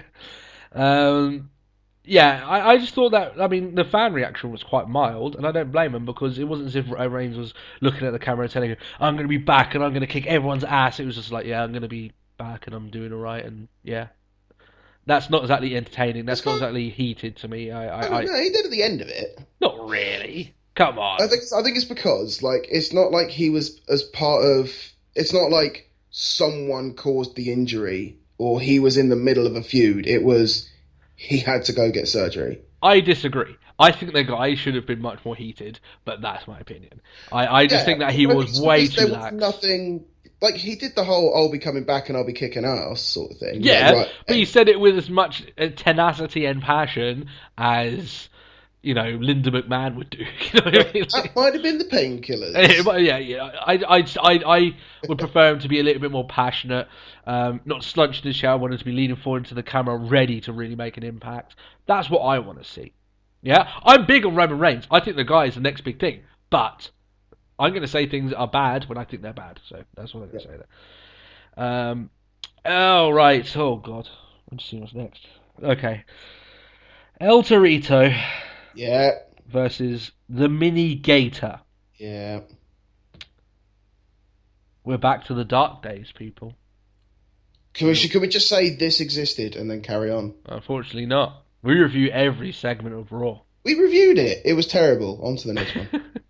Let's just tell people what happened, okay? I don't wanna. Because there's actually a lot to get annoyed about in here. Not just in the match, but commentary also. Because when there's little people in the ring, JBL suddenly comes to life. He rises up and then just all that power, all that tenacity, all that passion suddenly goes into this segment for some reason. Yeah. It's like I actually get to the point now because like when little people start to wrestle in the ring, JBL starts acting like it's Christmas. I think it's getting a little bit wrong now to the point I think the guy genuinely has a fetish for little people dressing fetish. Up. Yes, for little furries. The guy gets really excited really quickly. Yeah. Come on, like really. Maybe someone needs to look like what he's doing with his hands while watching these matches because maybe it's more perverted than we ever thought. I just imagine it's like, this is great, Michael. John, what are you doing? I'm drinking Mountain Dew. all right. No, just ridiculous. I can only imagine Vince in the gorilla position backstage, laughing his ass off at this, thinking it's the funniest thing in the world, while no one else is laughing. No one is. See, the thing is, I don't know if this is Vince. I imagine it is. I think it's got Vince all over it. But we've had nothing in the past to sort of suggest that it is. Like, it's not like, well, this is just like such and such a time. This reeks of Vince, in my opinion. I think it's Vince all over. Okay. I don't think Triple H would have booked it. Yeah, that is true. That being said, I just think that regardless of who booked it, regardless of that, you can agree with me with this, that Vince would have been laughing his ass off. He would have thought this is the best thing ever. Yeah. Because he likes immature humour. He's a guy who likes toilet humour. We all know that. So look at the Spirit Squad. Yeah. Male cheerleaders. I bet that lots made them of chuckle. Toilet humour with the Spirit Squad, including toilet contents. Yeah, toilet contents all over their head. JBL then has the audacity. So what happens is that El Torito gets what's the name of the thing that they use? Sound really ignorant then. What thing that they use? The red cloth that they used to do the bulls with. The towel? I don't know. So we're going to say towel, whatever. We don't know what it is. So the red towel. The red towel, whatever. He covers the mini gator's face with it, and then JBL decides to drop this line that not only offends wrestling fans, but Game of Thrones fans. How he manages to do that, it's spectacular. He says that the Khaleesi from Game of Thrones wouldn't do that to her dragons. What the fuck does that have to do with what's going in the ring? Someone please tell me. One, it's an alligator. Two, it doesn't have any reference to what happened in Game of Thrones. They're just dropping it because Game of Thrones is a very popular series. That's it. Just cheap heat. Cheap heat. Yeah. It had nothing to do. It was just a really shameful drop of a name to do that. It had nothing to do. I don't know why. And someone had whispered that to him backstage saying, that was like Game of Thrones. And Jamie thinks that's great. I'll make reference to it. So, Khaleesi is just...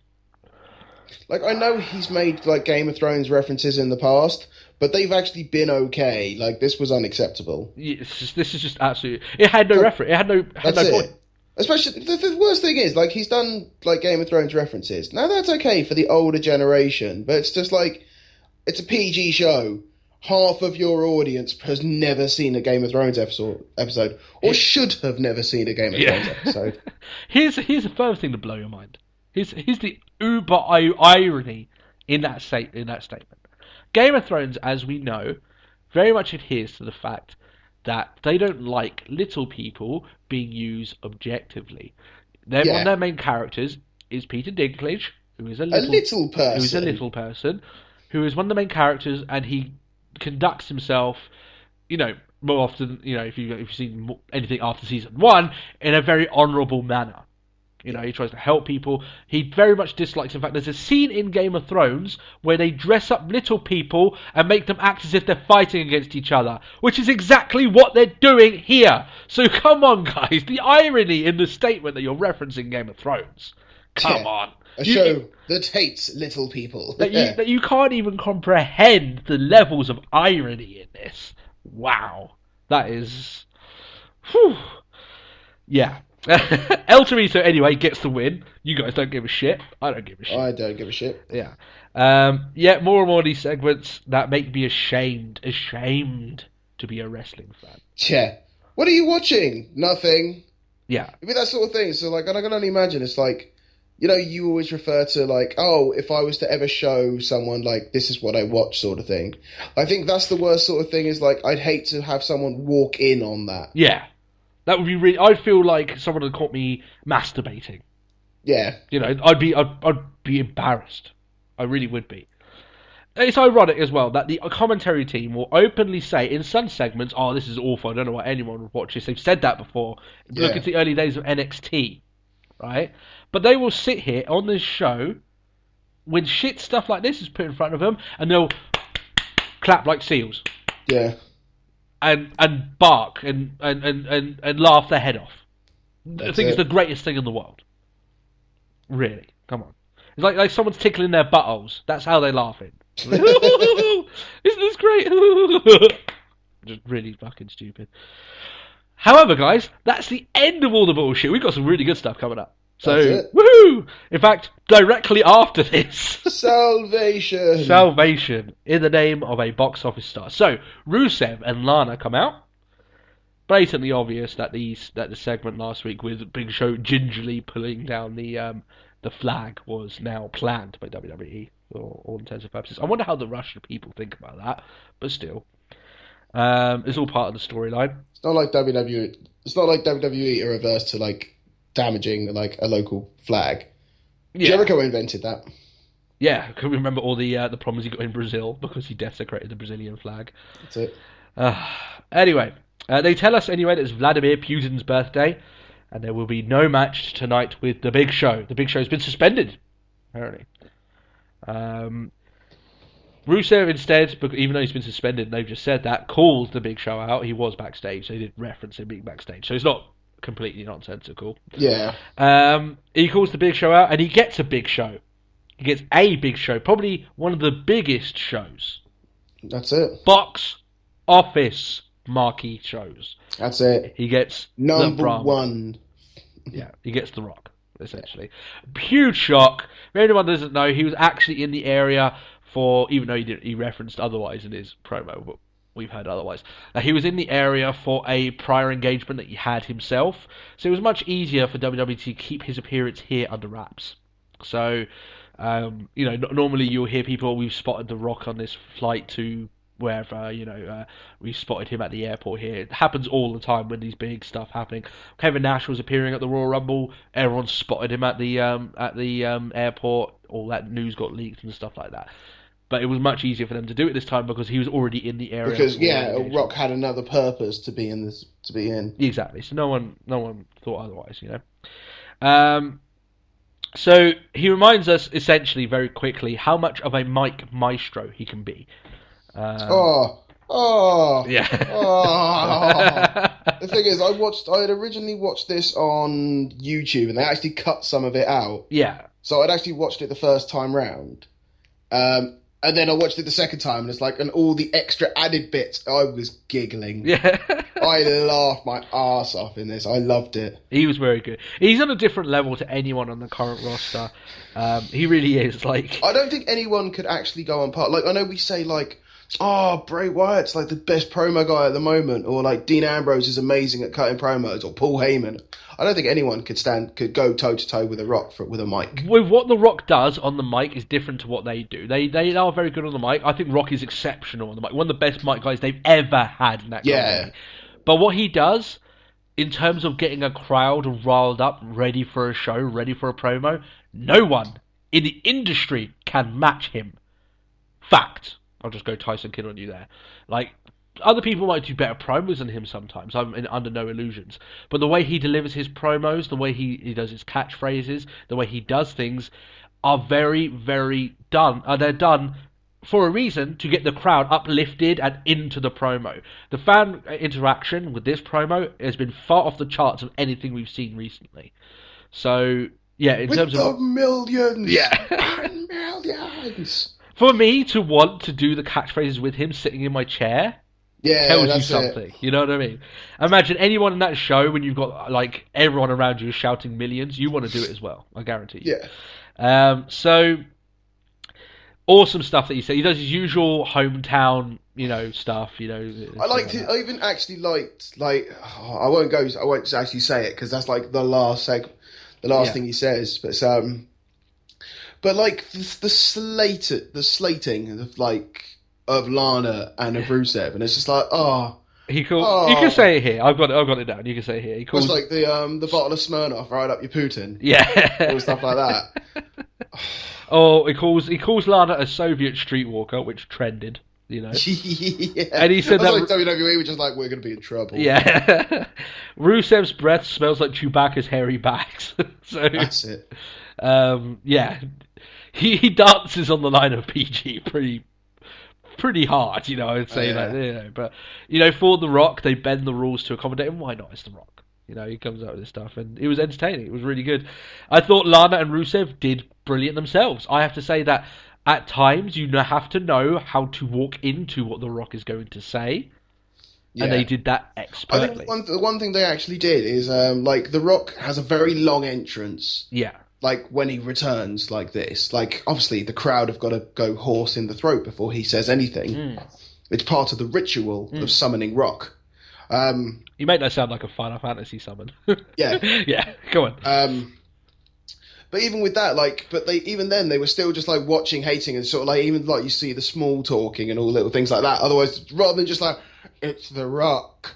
Yeah. Oh, my God, it's The Rock. Yeah. I thought they did very well, I have to say. Yeah, before they just completely mark out in the ring. Yeah.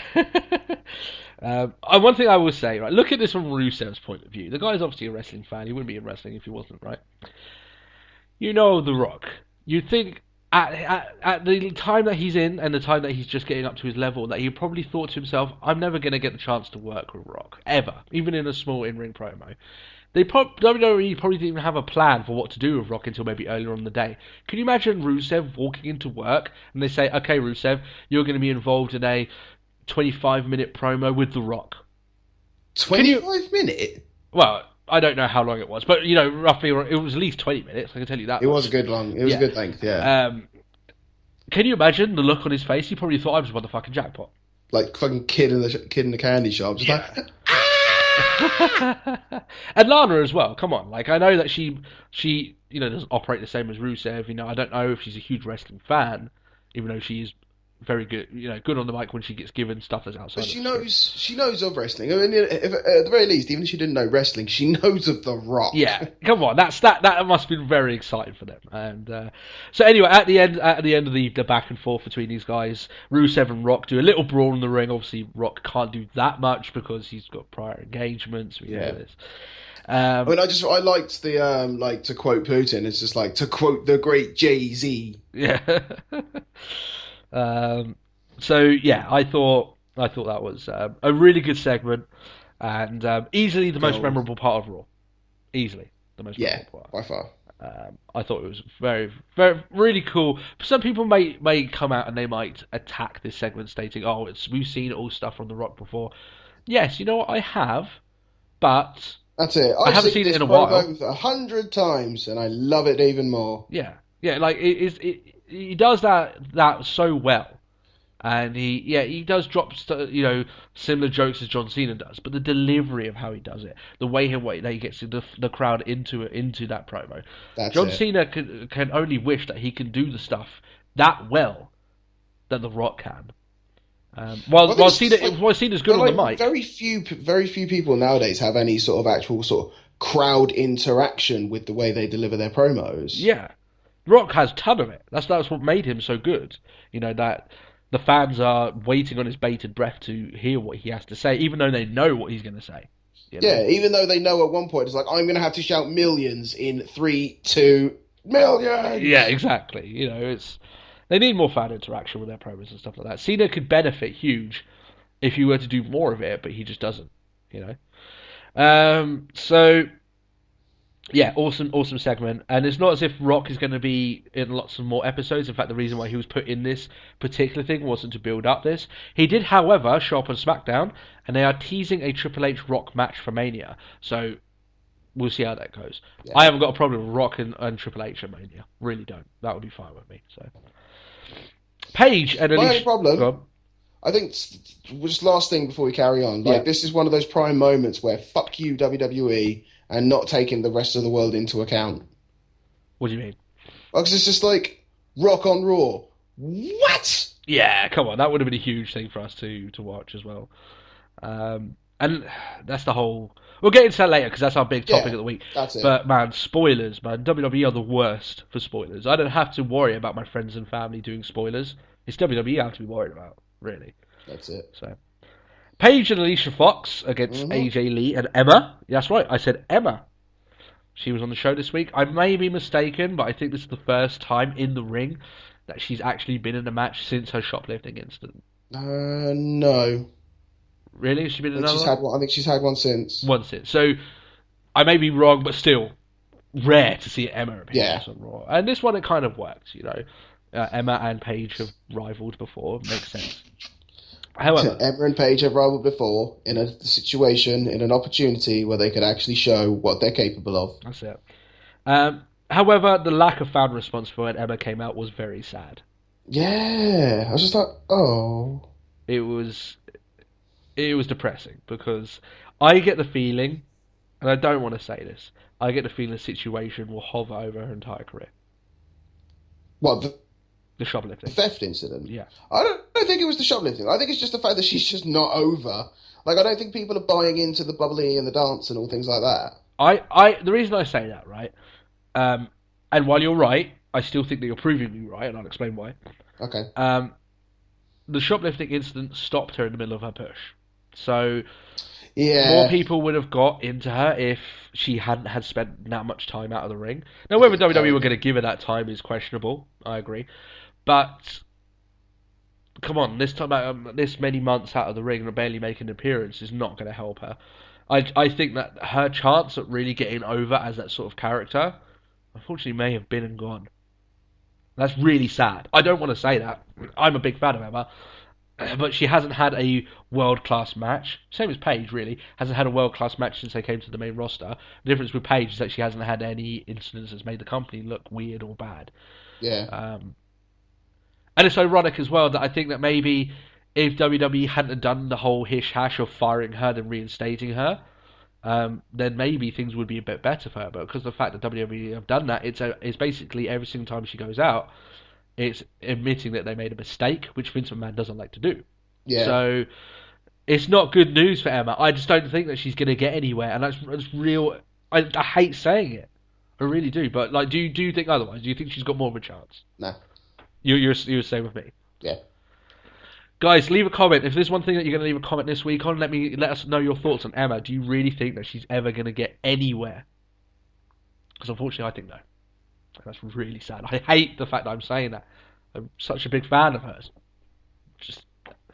Anyway, about the match. AJ sees enough of Emma mucking around to leave her high and dry in the ring. A very odd thing for a face champion to do. But apparently she doesn't play well with others. Yeah, and like they spent, like, the commentary team spent ages just like, she said how she's not here to make friends. So I guess the fact that she's walking out kind of makes sense. That's it. Paige and Alicia Fox are besties. They're hugging each other and all that lot. Yeah, it is what it is. I just hope the talent doesn't just rub off. Well, I hope the talent rubs off a little bit. Fox is hoping for. Yeah. So yeah, that's all it was. It was a quick match, not really much to be excited about, really. Eric Rowan. Here's the interesting thing. Eric Rowan gets his own video package where he is also set free. Yeah. this to me seems like all the Wyatt family are going for singles competition, which I don't agree with. Personally, I think Harper more than ready. Have to go alone. Yeah, more than ready. Rowan isn't. He's very green. In terms of leading a match in a singles match, completely green. Just he can get a good match going, but he needs someone else to lead it. And as a heel, that's very rare. You don't need a face leading a match. That's a heel's job, of what we were taught anyway. So I always thought the way that we were going is that you set Harper free, he goes, does his stuff, but Roman will end up staying back and being Bray's muscle, being his tag team partner when he's in tag team matches. That way you've got another 6 months, 12 months to really get this guy more developed. Yeah, developed. And in terms of Mike, Rowan is the worst of the three. So when you've got a guy that's the worst of the three in the ring, worst of the three on Mike. But then saying that, I kind of bought it in the vignette. Oh, the vignette was good. The vignette was very well done. But am I convinced? No, not really. But it was a little bit. It was a bit of a shock. They might just do the swerve and be like, "Oh, these things don't matter at all." Maybe they still stay as a tag team, but they're just split up from Bray. Maybe that's the whole thing. I hope that's the case. I really do, because for Rowan, he's not there. He's not ready. Yeah. So rather than sort of like they split up, they sort of almost end up being like the brothers. Like, we had the patriarch, we had the father sort of thing. Yeah, like now we sort of go off as his sons and our brothers sort of thing. Yeah, so like essentially, whenever Bray is out fighting a match, it's not normal for them to be out with him anymore. That's essentially what would be that would be the main difference. If that's the case, then fair enough, because I do prefer Wyatt winning matches without people. They called on that card too much and made him look weak. Yeah. So having Bray come out on his own and stuff like that, I'm okay with that, but. We'll see how this plays out. My only worrying thing is I'm really interested and I'm intrigued. Is the "it's coming," like the pregnant woman with like "it's coming" written across her stomach, and like I'm really curious about that, but I'm also slightly worried because I've heard grumblings. Grumblings. I've heard that maybe the Ascension are going to be going with Wyatt. Really? Yeah.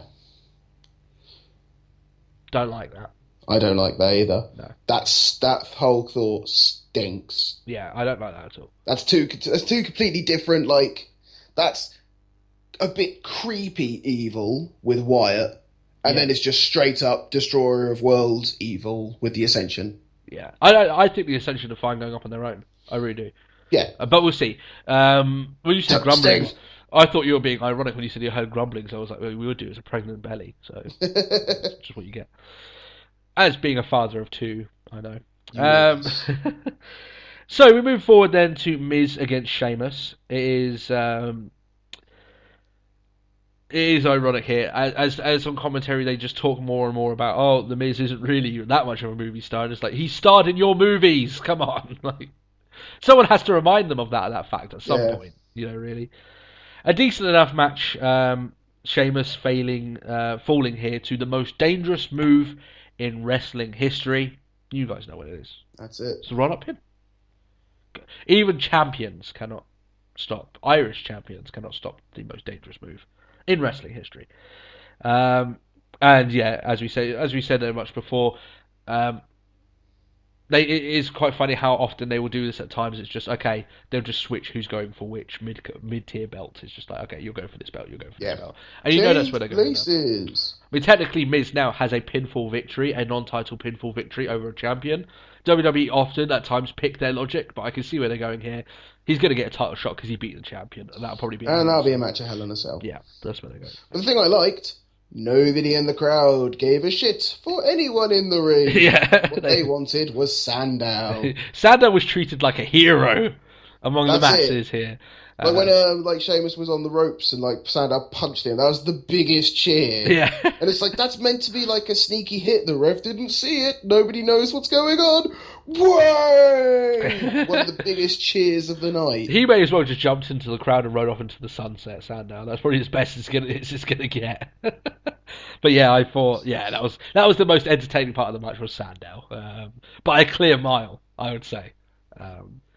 I get that whoever said to us that they really enjoyed Sandow is probably smiling right now, nodding their head like, I knew you would get on. I knew you would get it. We're not fully there, but he was alright this week. I'm just all going for the fact that it's like the crowd just wanted Sandow more than they wanted Miz and Sheamus, which I loved. That's it. Earlier on, we outright slammed a segment. Don't want to go back there, but I have to reference it for it not referencing cancer awareness when it looked like it was going that way. We had a cancer awareness segment next. King introduces a very brave set of women in the crowd who have beaten breast cancer. Kudos to them. Give them a round of applause here at the podcast. And he brings out someone called Joan London. I don't know who she is. I don't know who she is, no. But she's currently facing breast cancer. She actually had a wig on and everything. She's been going through the chemotherapy and stuff like this. I don't know who she is, but it doesn't matter. She rose awareness for the cancer, and I hope that she beats the cancer that she currently has, of course. There's only one thing here that irks me a little bit, about this. I thought everything here was fine. I thought it was great that she introduced each person that was at ringside that had beaten breast cancer. Loved it. Thought that was awesome. Yeah, it was good. Why would they have to bring out John Cena? Because he's the never give up poster boy. I thought it would have been much more. I don't know if Cena's had any publicised interaction personally with himself with breast cancer. I don't know. Maybe he has. So before I begin, I apologise if he has, and obviously this is close to his heart and stuff like this. But if he hasn't, wouldn't it have made more sense to have someone out there like, I don't know, someone that you referenced last week, Titus O'Neil? Yeah, to come or out. Layla, someone like that. Yeah, someone who has very publicly and very, very many times spoken about their family members having breast cancer, and they're all, they're hoping that their family members would be able to get out of that problem. Yeah. But they brought out Cena because he is the poster boy, because he's the golden boy, because he's the main guy. I just thought it was Mr. Never Give Up. Yeah, it's okay. It stands with the whole. I know. Month. But I get what you're coming from. Yeah. Like, I'd much rather have seen sort of like Layla come out or something like that. Yeah.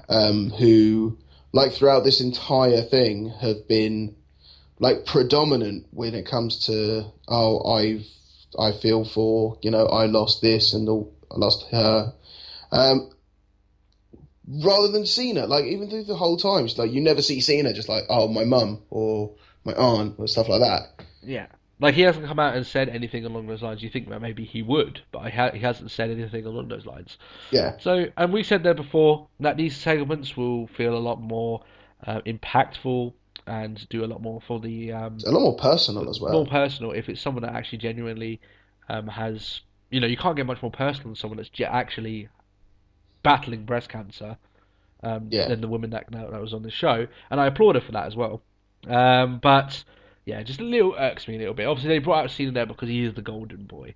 Why not put in someone that's a little bit closer to the cause, maybe? And like I said, maybe he does, and I just haven't heard the stories. But you see each year when they've done this, Titus O'Neil and Layla, as you say, have been the two people that have been most featured. Yeah. So why not bring out one of those guys? They've been very. Or maybe I'm just being selfish and just want to see more Layla. Maybe. You do like Layla after all. I'm a Layla fan. You are a Layla fan. And there's a lot of Layla fans out there. So yeah, I thought that was awesome, and this did what it meant to do. I thought it was a great segment, did what it needed to do, and an exact opposite of what we got earlier on in the show. So, it's John Cena 3-on-1 handicap match. Orton, Kane, and Rollins on the other side. Rollins, as we know, you guys knew it. He tagged straight out. I thought the way he did so, however, ruined it a little bit, and I'll go into the reasons why. He literally just he teased a little bit that he was going to wrestle, then he just tagged straight out. They should have built it up. He should have gone around the ring, looked like he was really going to get into it. Yeah, like done a few sort of laps, like pacing around and hit the ropes maybe a little bit, maybe get all the crowd fans pumped up, and then just out of the blue, tags out, and he laughs. But he was just I'll tag. I thought they should have done that. It would have teased it a bit more. You could tell the fact that it didn't work because as soon as he tags, no one gave a shit. So. Yeah. You know what I mean? Or even just sort of like sort of like tease a lock-up sort of thing. Yeah. Just, Or, like, get their fingers up that they're going to lock hands, you know what I mean? And then just, like, back out, something like that. Something along those lines. Commentary goes on and on and on about how Cena has no chance. How can he win this match? Like every other time he wins handicap matches. Yeah. Shut up. How many handicap matches has he won? Hundreds, maybe, I don't know. But he's won a lot of handicap matches. In fact, he won this one. So there you go. He won by DQ.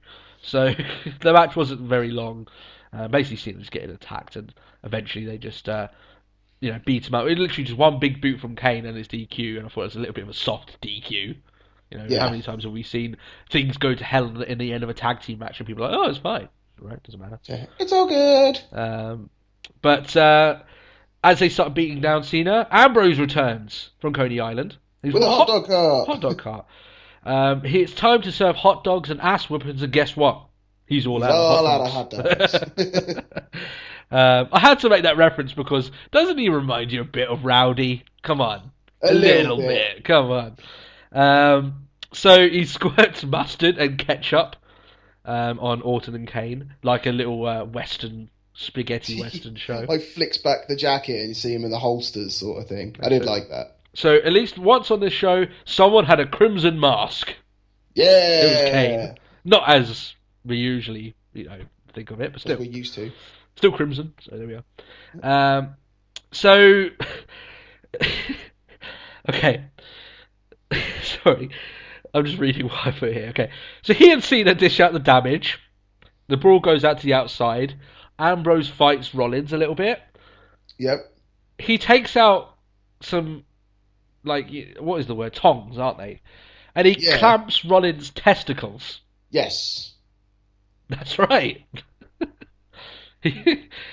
Oh, man. That's almost as weird as saying that an alligator and a bull fought each other. But this is good. This is funny. That is hilarious. I was thinking, I was like, oh, he'll probably just beat him over the back with it, because then you get quite a whip effect. I'd imagine. Like barbecue tongs over the back could hurt quite a bit. Yeah, and it's nope, he pinched him in the penis. Or maybe he flips it around to the backside where the screw is and whacks him on the head. That would be a little bit painful, sure. Yeah. No, he just clamps his testicles. So there you are. You did hear that right. This brings out the Authority. They announce Ambrose versus Cena at Hell in a Cell. The winner gets Rollins inside of a cell. So it's going to be a little bit like Bryan at WrestleMania. Win the first match, you go on to the later match of the show. Yeah. Ambrose decides that he really doesn't like Cena, and then just gives him a future shock DDT a la Drew McIntyre. I think it's just as to prove a point. Yeah. Sort of thing. Now, people... And I loved it. And hopefully that's exactly what happens. Yeah. Now, people, let's wait. Some people might be raging right now. Maybe even typing a comment going, oh, this is bullshit. Wait. Before you hit the enter key, listen. This can be good. It can. Imagine this, alright? And this may seem like fantasy booking considering it's going over Cena, but still, imagine this. This could be a career-defining night for Ambrose. For Ambrose, yeah. Imagine. He goes over Cena. He beats him clean. Clean. Can you imagine that? Ambrose beats Cena clean in the middle of the ring, 1, 2, 3. He goes on as a battered soldier to have one of the matches of the year inside Hell in a Cell with Rollins. Yep. Beats Rollins, finally gets the payoff, does something spectacular to Rollins. I'm not saying he's going to throw him off the cell before people get too excited. Like you, Matt. I know you're getting excited right now. He could do, though. No, he's not going to do it. Like I've said, if there are two people willing to do it, it will be them. But they're not going to do it, Matt. Don't get excited. I shouldn't have watched old matches. Yeah. But maybe he gets through a table. Maybe even Rollins himself gets put through cinder blocks for ultimate irony. I don't know. But they do a very brutal match. Very, very well done match inside of Cell, and he beats him categorically, and the commentary are putting over, this feud is over, and Ambrose has decimated Rollins. There's no way Rollins will even make it onto Raw next week, and he doesn't, just to put over the fact of beating. Yeah. Can you imagine that as a career-defining night for Ambrose? Because then he's defeated Cena, who still is the de facto number one contender for the world title. And he's got the payoff for his storyline that's been going on for 3 months now. Now, obviously, it depends on... now. Yeah, exactly. Yeah, he gets that big payoff that we've always been talking about, inside Hell in a Cell. If that actually is the way they've done it, then I applaud WWE. They've done it very well. They've done the best of what they can do. Sorry. So yeah, they've done the best of what they can do without a world title match.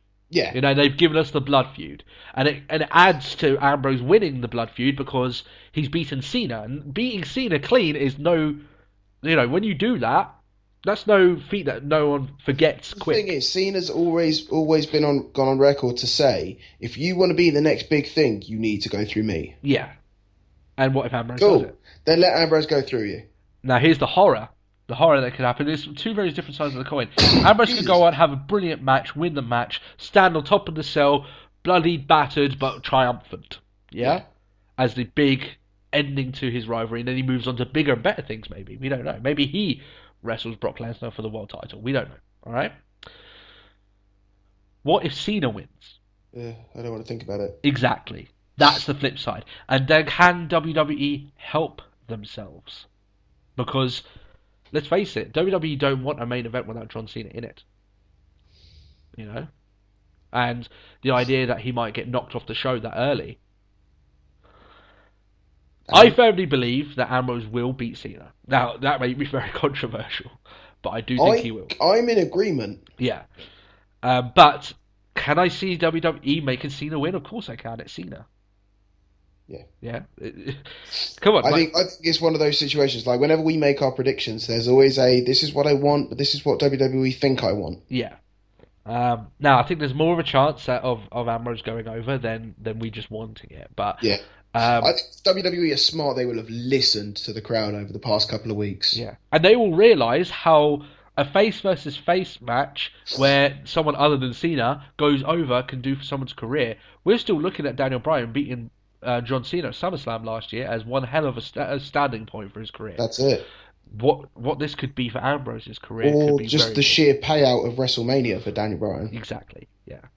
And maybe, I'm just saying this as a fan, maybe, not so much as a podcaster, okay? So don't put me on this on record. Maybe they already have a Daniel Bryan-esque plan set in place for Ambrose, but they need, but the point where he beats Cena and gets that big rise has to happen a little bit later because obviously plans changed, Reigns got injured. Yeah. Maybe that's already in place. I'm not going to say it as a podcast because I think that's unlikely, but maybe. You know? I'd like to think that they've had contingency plans. Yes. And why not Ambrose be your guy? We covered that last week. We were very, very lengthy. We talked about Ambrose being the guy, you know? Yeah. However, if Cena wins, all that positivity goes out the window. Me and Matt will not even want to see the main event. You know, it's just the way it goes. The thing is, I'd quite like if the Money in the Bank briefcase sort of not necessarily went on the line, but like null and void sort of thing. Oh, what you mean? Like if Ambrose wins and Rollins loses it, no one gets it, but Ambrose. Yeah, I don't think it needs it. I don't think it needs it, but it's still just like, well, you may have won, but I'm still Mr. Money in the Bank. Yeah. I think with Ambrose, though, the reason why I don't think that's too much of an issue is because Ambrose, they can sell the beating that Rollins got as something really powerful. Sell it like what Lesnar did to Cena, you know, in terms of the actual damage received, you know. Oh, yeah. Rollins got his ass kicked and he may not be, maybe even write off Rollins for a couple of weeks on Raw just to sell it. You know, Rollins can't even make it to the building because he was beaten so badly by Ambrose. And it gives them the time then to go in different directions for both the characters. I'd actually quite like it if you had, like, we'll go with, like, Ambrose stood over, like, the blooded and beaten warrior, but the winner. But even the fact that, like, even Ambrose can't make it to the next night. Yeah, even as the winner. To that extent, they went at each other. Yeah, I wouldn't disagree with that. The only thing I'd say disagree with that is that if it is Ambrose's big rise, then you would need him to come out afterwards and have a quick promo and stuff like this. But maybe come out all battered, not even wrestling that night because he's not physically clear. Yeah. I do get what you mean, and I agree. Just back onto like Ambrose a few months ago with his shoulder strapped up. Yeah, that like they told him not even come to the building, but he's got all these like plasters, he's got straps everywhere, but he's like, I just came in because I wanted to. You know, that's his character. So, fair enough. So that's the end of the show. Ambrose stands tall after future shocking Cena. And all in all, I thought it was a show that was very healthy. I thought it was very good. I thought it was very watchable. Par two horrific segments. I thought it was probably one of the best mid-monthers we've had in a very long time. Oh yeah, definitely. A lot of that is because, like, do you reckon this would have been such a good mid-monther if The Rock wasn't in it? See, here's the thing. So people might think, oh, you're only saying it because of The Rock. Because I'm going to say yes. I'm going to say I don't think it would have been as good if The Rock wasn't there. The reason I say this is not so much because, oh, it didn't have The Rock. It's what WWE would have put in place of that whole segment. I don't think it would have been anything very good. In fact, it could have been the third really bad segment of the show. So, Yeah. yeah, I'm gonna say that. Well, are you on the same agreement? Or? I'm under the same agreement, yeah. Having Rock there for a good 20-25 minutes, I don't know how long it was, but 20-25 minutes takes a lot of ease off of that 3 hours of show that they have to fill. And Rock will fill that minute very easily, with it. So, yeah, I do agree. But we can't say that, oh, this show did suck because it's just The Rock doing it. We review what's in front of us, and if The Rock's on the show, he's part of the show, so it was a good show. It wasn't just The Rock. Ambrose was brilliant as well. There's some other stuff that was there that was watchable. But there was some bad stuff as well. We have to say that as well. But all in all, I think it was a watchable show. Just skip the Kathleen Gifford Hoda moment, which was the worst part of the show. That was worse than the Mini Gator against El Torito stuff. Yeah. That's saying something. Skip those two parts, and I think you have a very, very good show on your hands to watch here. So now we move on to our topic of the week. Mm-hmm. The show has gone a little bit longer than I expected, so we'll kind of run over this as quickly as we can. We don't want to keep you guys for too long. Does WWE care more about the international audience now instead of 15 years ago? Now, the reason I bring this up, 15 years ago, we had two things I'm going to point at, two examples of the reason that WWE not only caring about their foreign audience, but also bring them into the show. Okay? So they had... One thing is that they had pay-per-views airing in England, like Insurrection, Rebellion. Do you remember them? Mm-hmm. I do. They're actually pay-per-views that... Now, a lot of them weren't very good, I would say that, but they were pay-per-views that they aired over in England, and they were legit pay-per-views. They weren't just different editions of Raw. They were actual pay-per-views that actually had wrestling matches on them and stuff, They're now gone. We haven't had a pay-per-view in England for a very, very long time. Not even a small, kind of brushed off pay-per-view like they were. The other thing as well is that I looked to the rivalry that Bret Hart had closer to the end of his WWE career. You may know some about this, but do you remember the era where he was very anti-American, but he was also pro-Canadian, and they would often go back and forwards between the border? Yeah. So they basically made it then. So when he went into Canada, he was cheered like he cured cancer. In America, he was cheered like he just kicked a 3-year-old in the face. Yeah, I remember those. That was awesome. That was really cool. It was really well done. Yeah. Bret Hart, probably the best promos he's ever done in his career in that time when he was saying, doesn't America look like one giant-sized toilet bowl? I thought some of the stuff he'd say like that was brilliant. That's it. And he was very Florida passionate. looks like a dick sort of thing. Yeah. And then in the end, when he was talking about it, he's like, he's got dual citizenship, I think, Bret, or something. I think it is. I'd imagine so. So... he likes America just as much as he likes Canada, but the whole segment was him being so pro-Canadian that the Americans started hating him for it, and then he was going against anti-America. So it went very well along those lines. That was bringing in two different countries and making them feel very differently involved in terms of the products. WWE hasn't done a lot of stuff like that recently. They don't air pay-per-views outside of America. They only do televised Raw and SmackDown shows in England outside of America. And they do that maybe 2 shows a year, which I expect. That's fine, that part of it. But they don't do pay-per-views.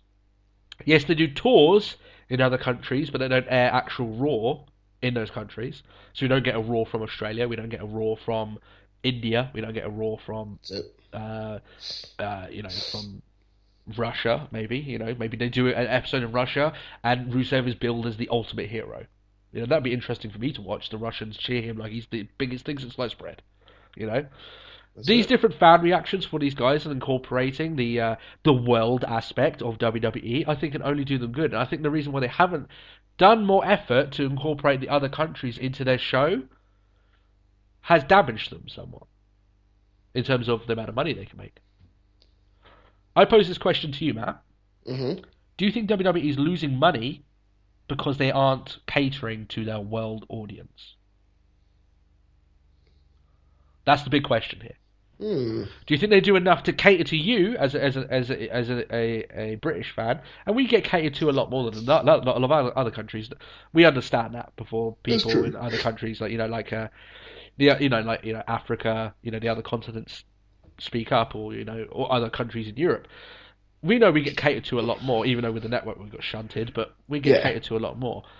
But even then, do you think that maybe they aren't making enough effort to make it seem more of a world wrestling entertainment rather than American wrestling entertainment? Yeah, I can agree. I think logistically, if you can do a Raw in London, then why not the next week you just do a Raw at another point in the world? In Spain, I'd almost just do like a world tour of it. Yeah, make it like even TNA's doing a show in Japan. Do 2 months of each Raw is in a different country and then fly it all back. Yeah. Make that pay-per-view in a different country. I can understand why they don't do it. Maybe not the pay-per-view. Well, no, because that means you have to fly everything back to US and come back. That's what I would say. If you're doing a 2 month thing. Yeah, but like... So you've got... So imagine this. So you had pay-per-view. Yeah. So imagine this. So you had Mania... Yeah. Raw after Mania, still in the US. Yeah, of course, yeah. Following UK. After that, I don't know, like... Spain, Italy, Germany. No, I'm thinking like key countries rather than sort of like... Yeah, I mean, you could do like a Europe tour, so you could do a Spain, a France, a Germany. Yeah. Back again. Yeah. To US. Because they're not going to do pay-per-views on foreign soil. That's true. Yeah, I agree. We've already said that they're very reluctant to do it. So yeah. What you essentially want them to do is, because they do tours there in those countries, they just don't air them on TV. Yeah. Maybe what they should do, one or two things, right, is what I think they should do. Start airing Raws in those countries. While you're there, you may as well do Raw. They're saving you money, technically, because you're already there. Yep. Doesn't matter if you have the massive Titantron and everything there, so make the show look different, and that way you can really get over some of your more international stars. You could have... I'll tell you what, when I saw them on a house show, I was like, wow, this is what they scale down to for a house show? Yeah, they do, don't they? They scale down quite a bit. Which they have to, because smaller buildings and all that. I could completely understand, but it's like, I've seen this sort of setup for indies. Yeah, this is World Wrestling Entertainment, the biggest show. But yeah, do that, because you think of the big pops and the big segments that they could have with some of their more international stars. If they go to England and they make the show very much about the British talent, so Neville, Barrett, Regal. Page. They can even have Regal, have Page, yeah.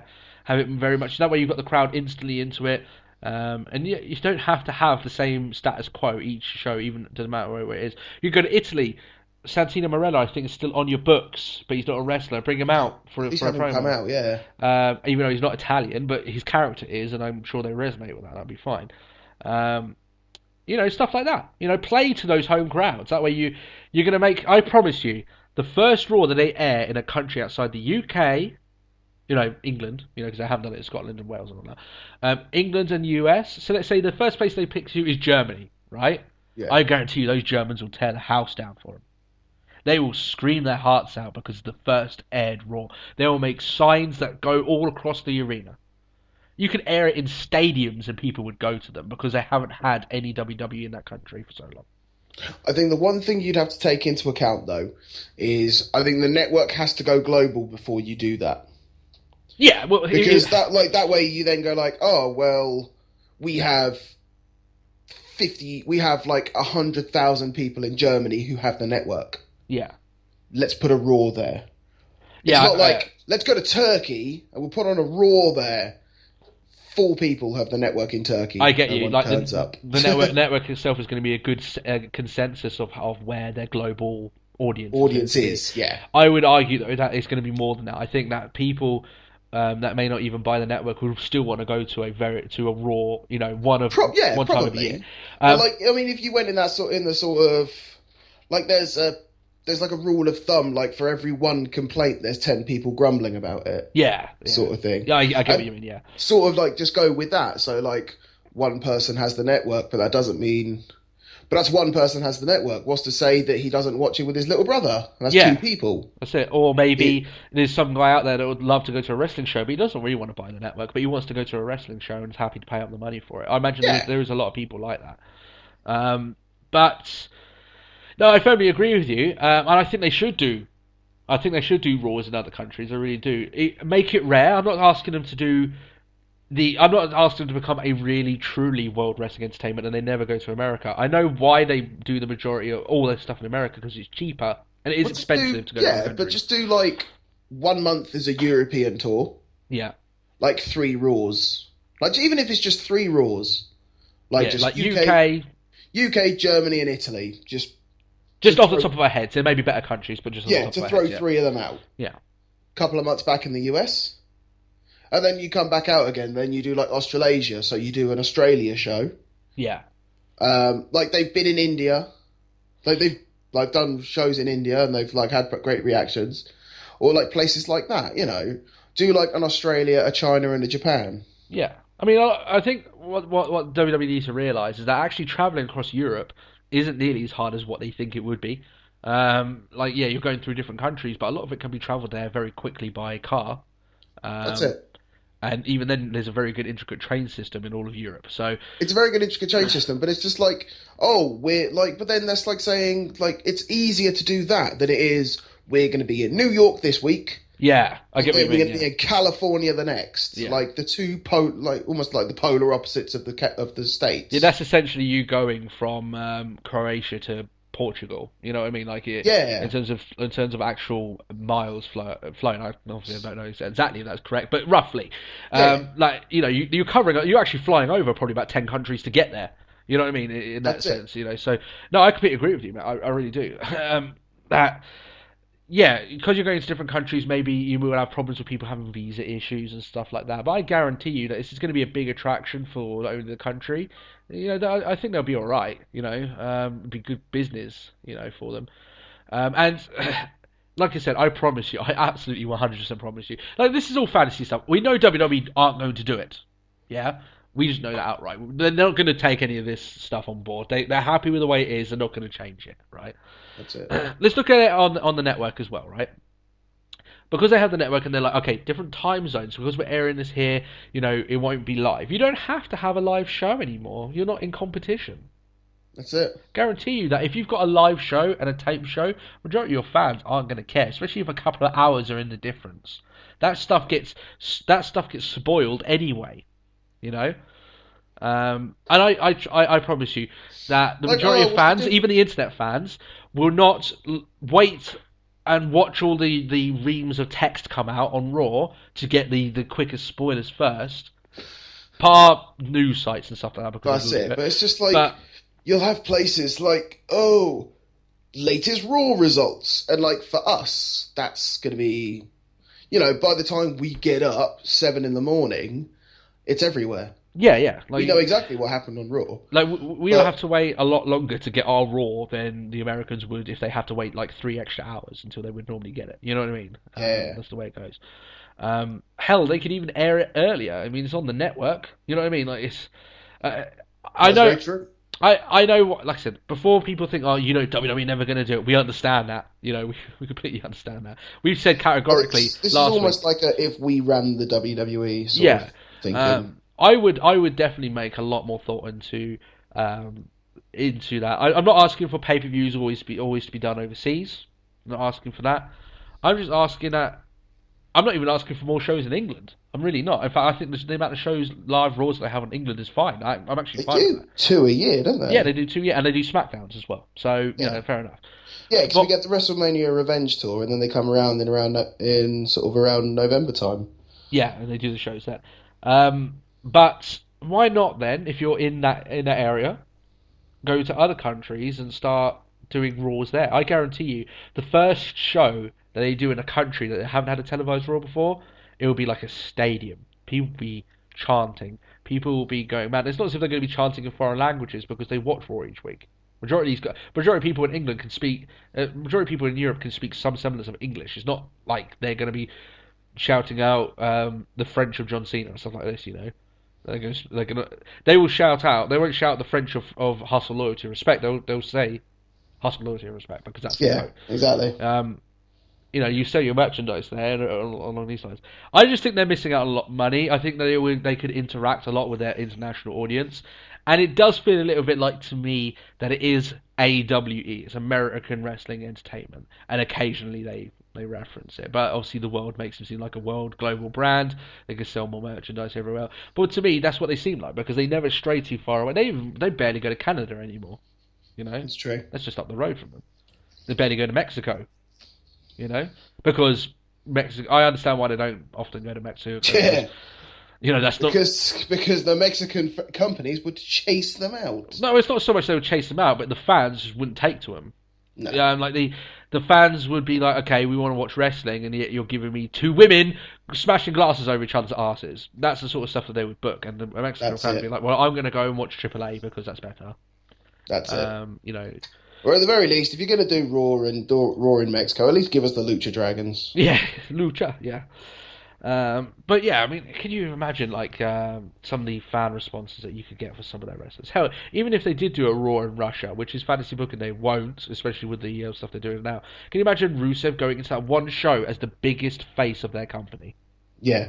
Could you imagine? It'd be very interesting to watch. It'd be huge. It'd be very interesting to watch. I guarantee that'll be an episode of Raw. You would want to go back and watch it just for the fan response. I promise me. Go back, guys. This is a little bit of homework for you guys for the week. Go back and watch the Bret Hart rivalry. It's on a DVD that I have. The best there is, the best there was, the best there ever will be. DVD box set, and he talks in a segment about that, and they show clips of it, and you can see him being cheered, carried out of stadiums almost, where they love him in Canada, but he goes to America, and they've got to have police officers stop people from barging down the doors to get to him. Yeah. How interesting is that to be a heel one day and a face the other just because of the just depending on the side of the border you're on. Yeah. Oh, come on, I'd love a bit more of that. I would love that. The thing is, I would just love to just go back to an era of wrestling where, like, if you were a heel and you were a heavy heel, you needed police escort. Yeah.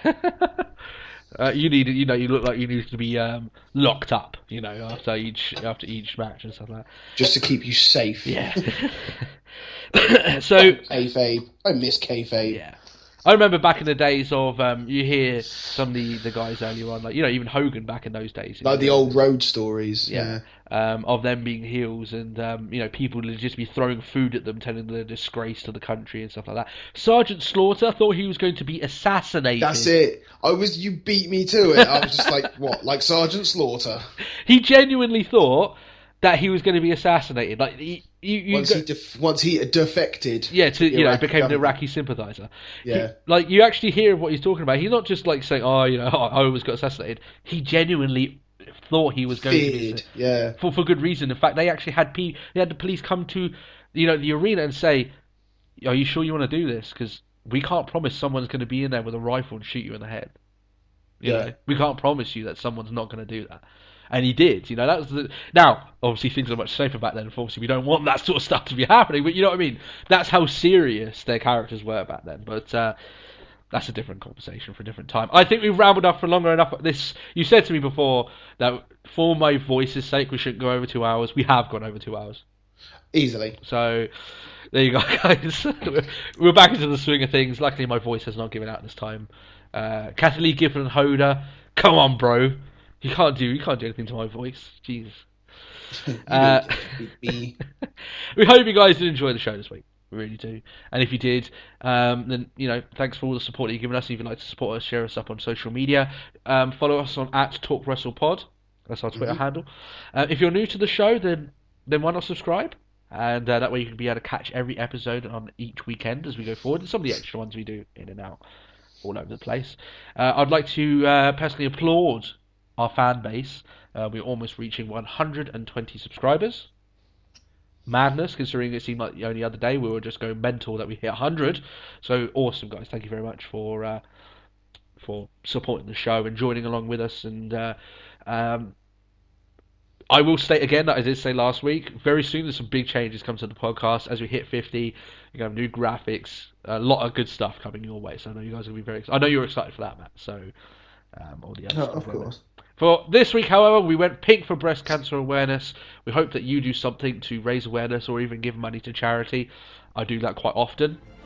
Myself here to charity that are close to my heart. I hope that you guys do that yourself when you have a bit of free cash. And I know Matt does his thing as well. But we're out of here, guys. Thank you very much for catching us this week. And we'll catch you again next week for hopefully a decent enough mid-month review. And we can only hope. Yeah. We won't have Rock this time to save us. No, we won't have Rock next week. But yeah, thanks a lot, guys, and we'll catch you again next week. We'll see you soon. Bye-bye.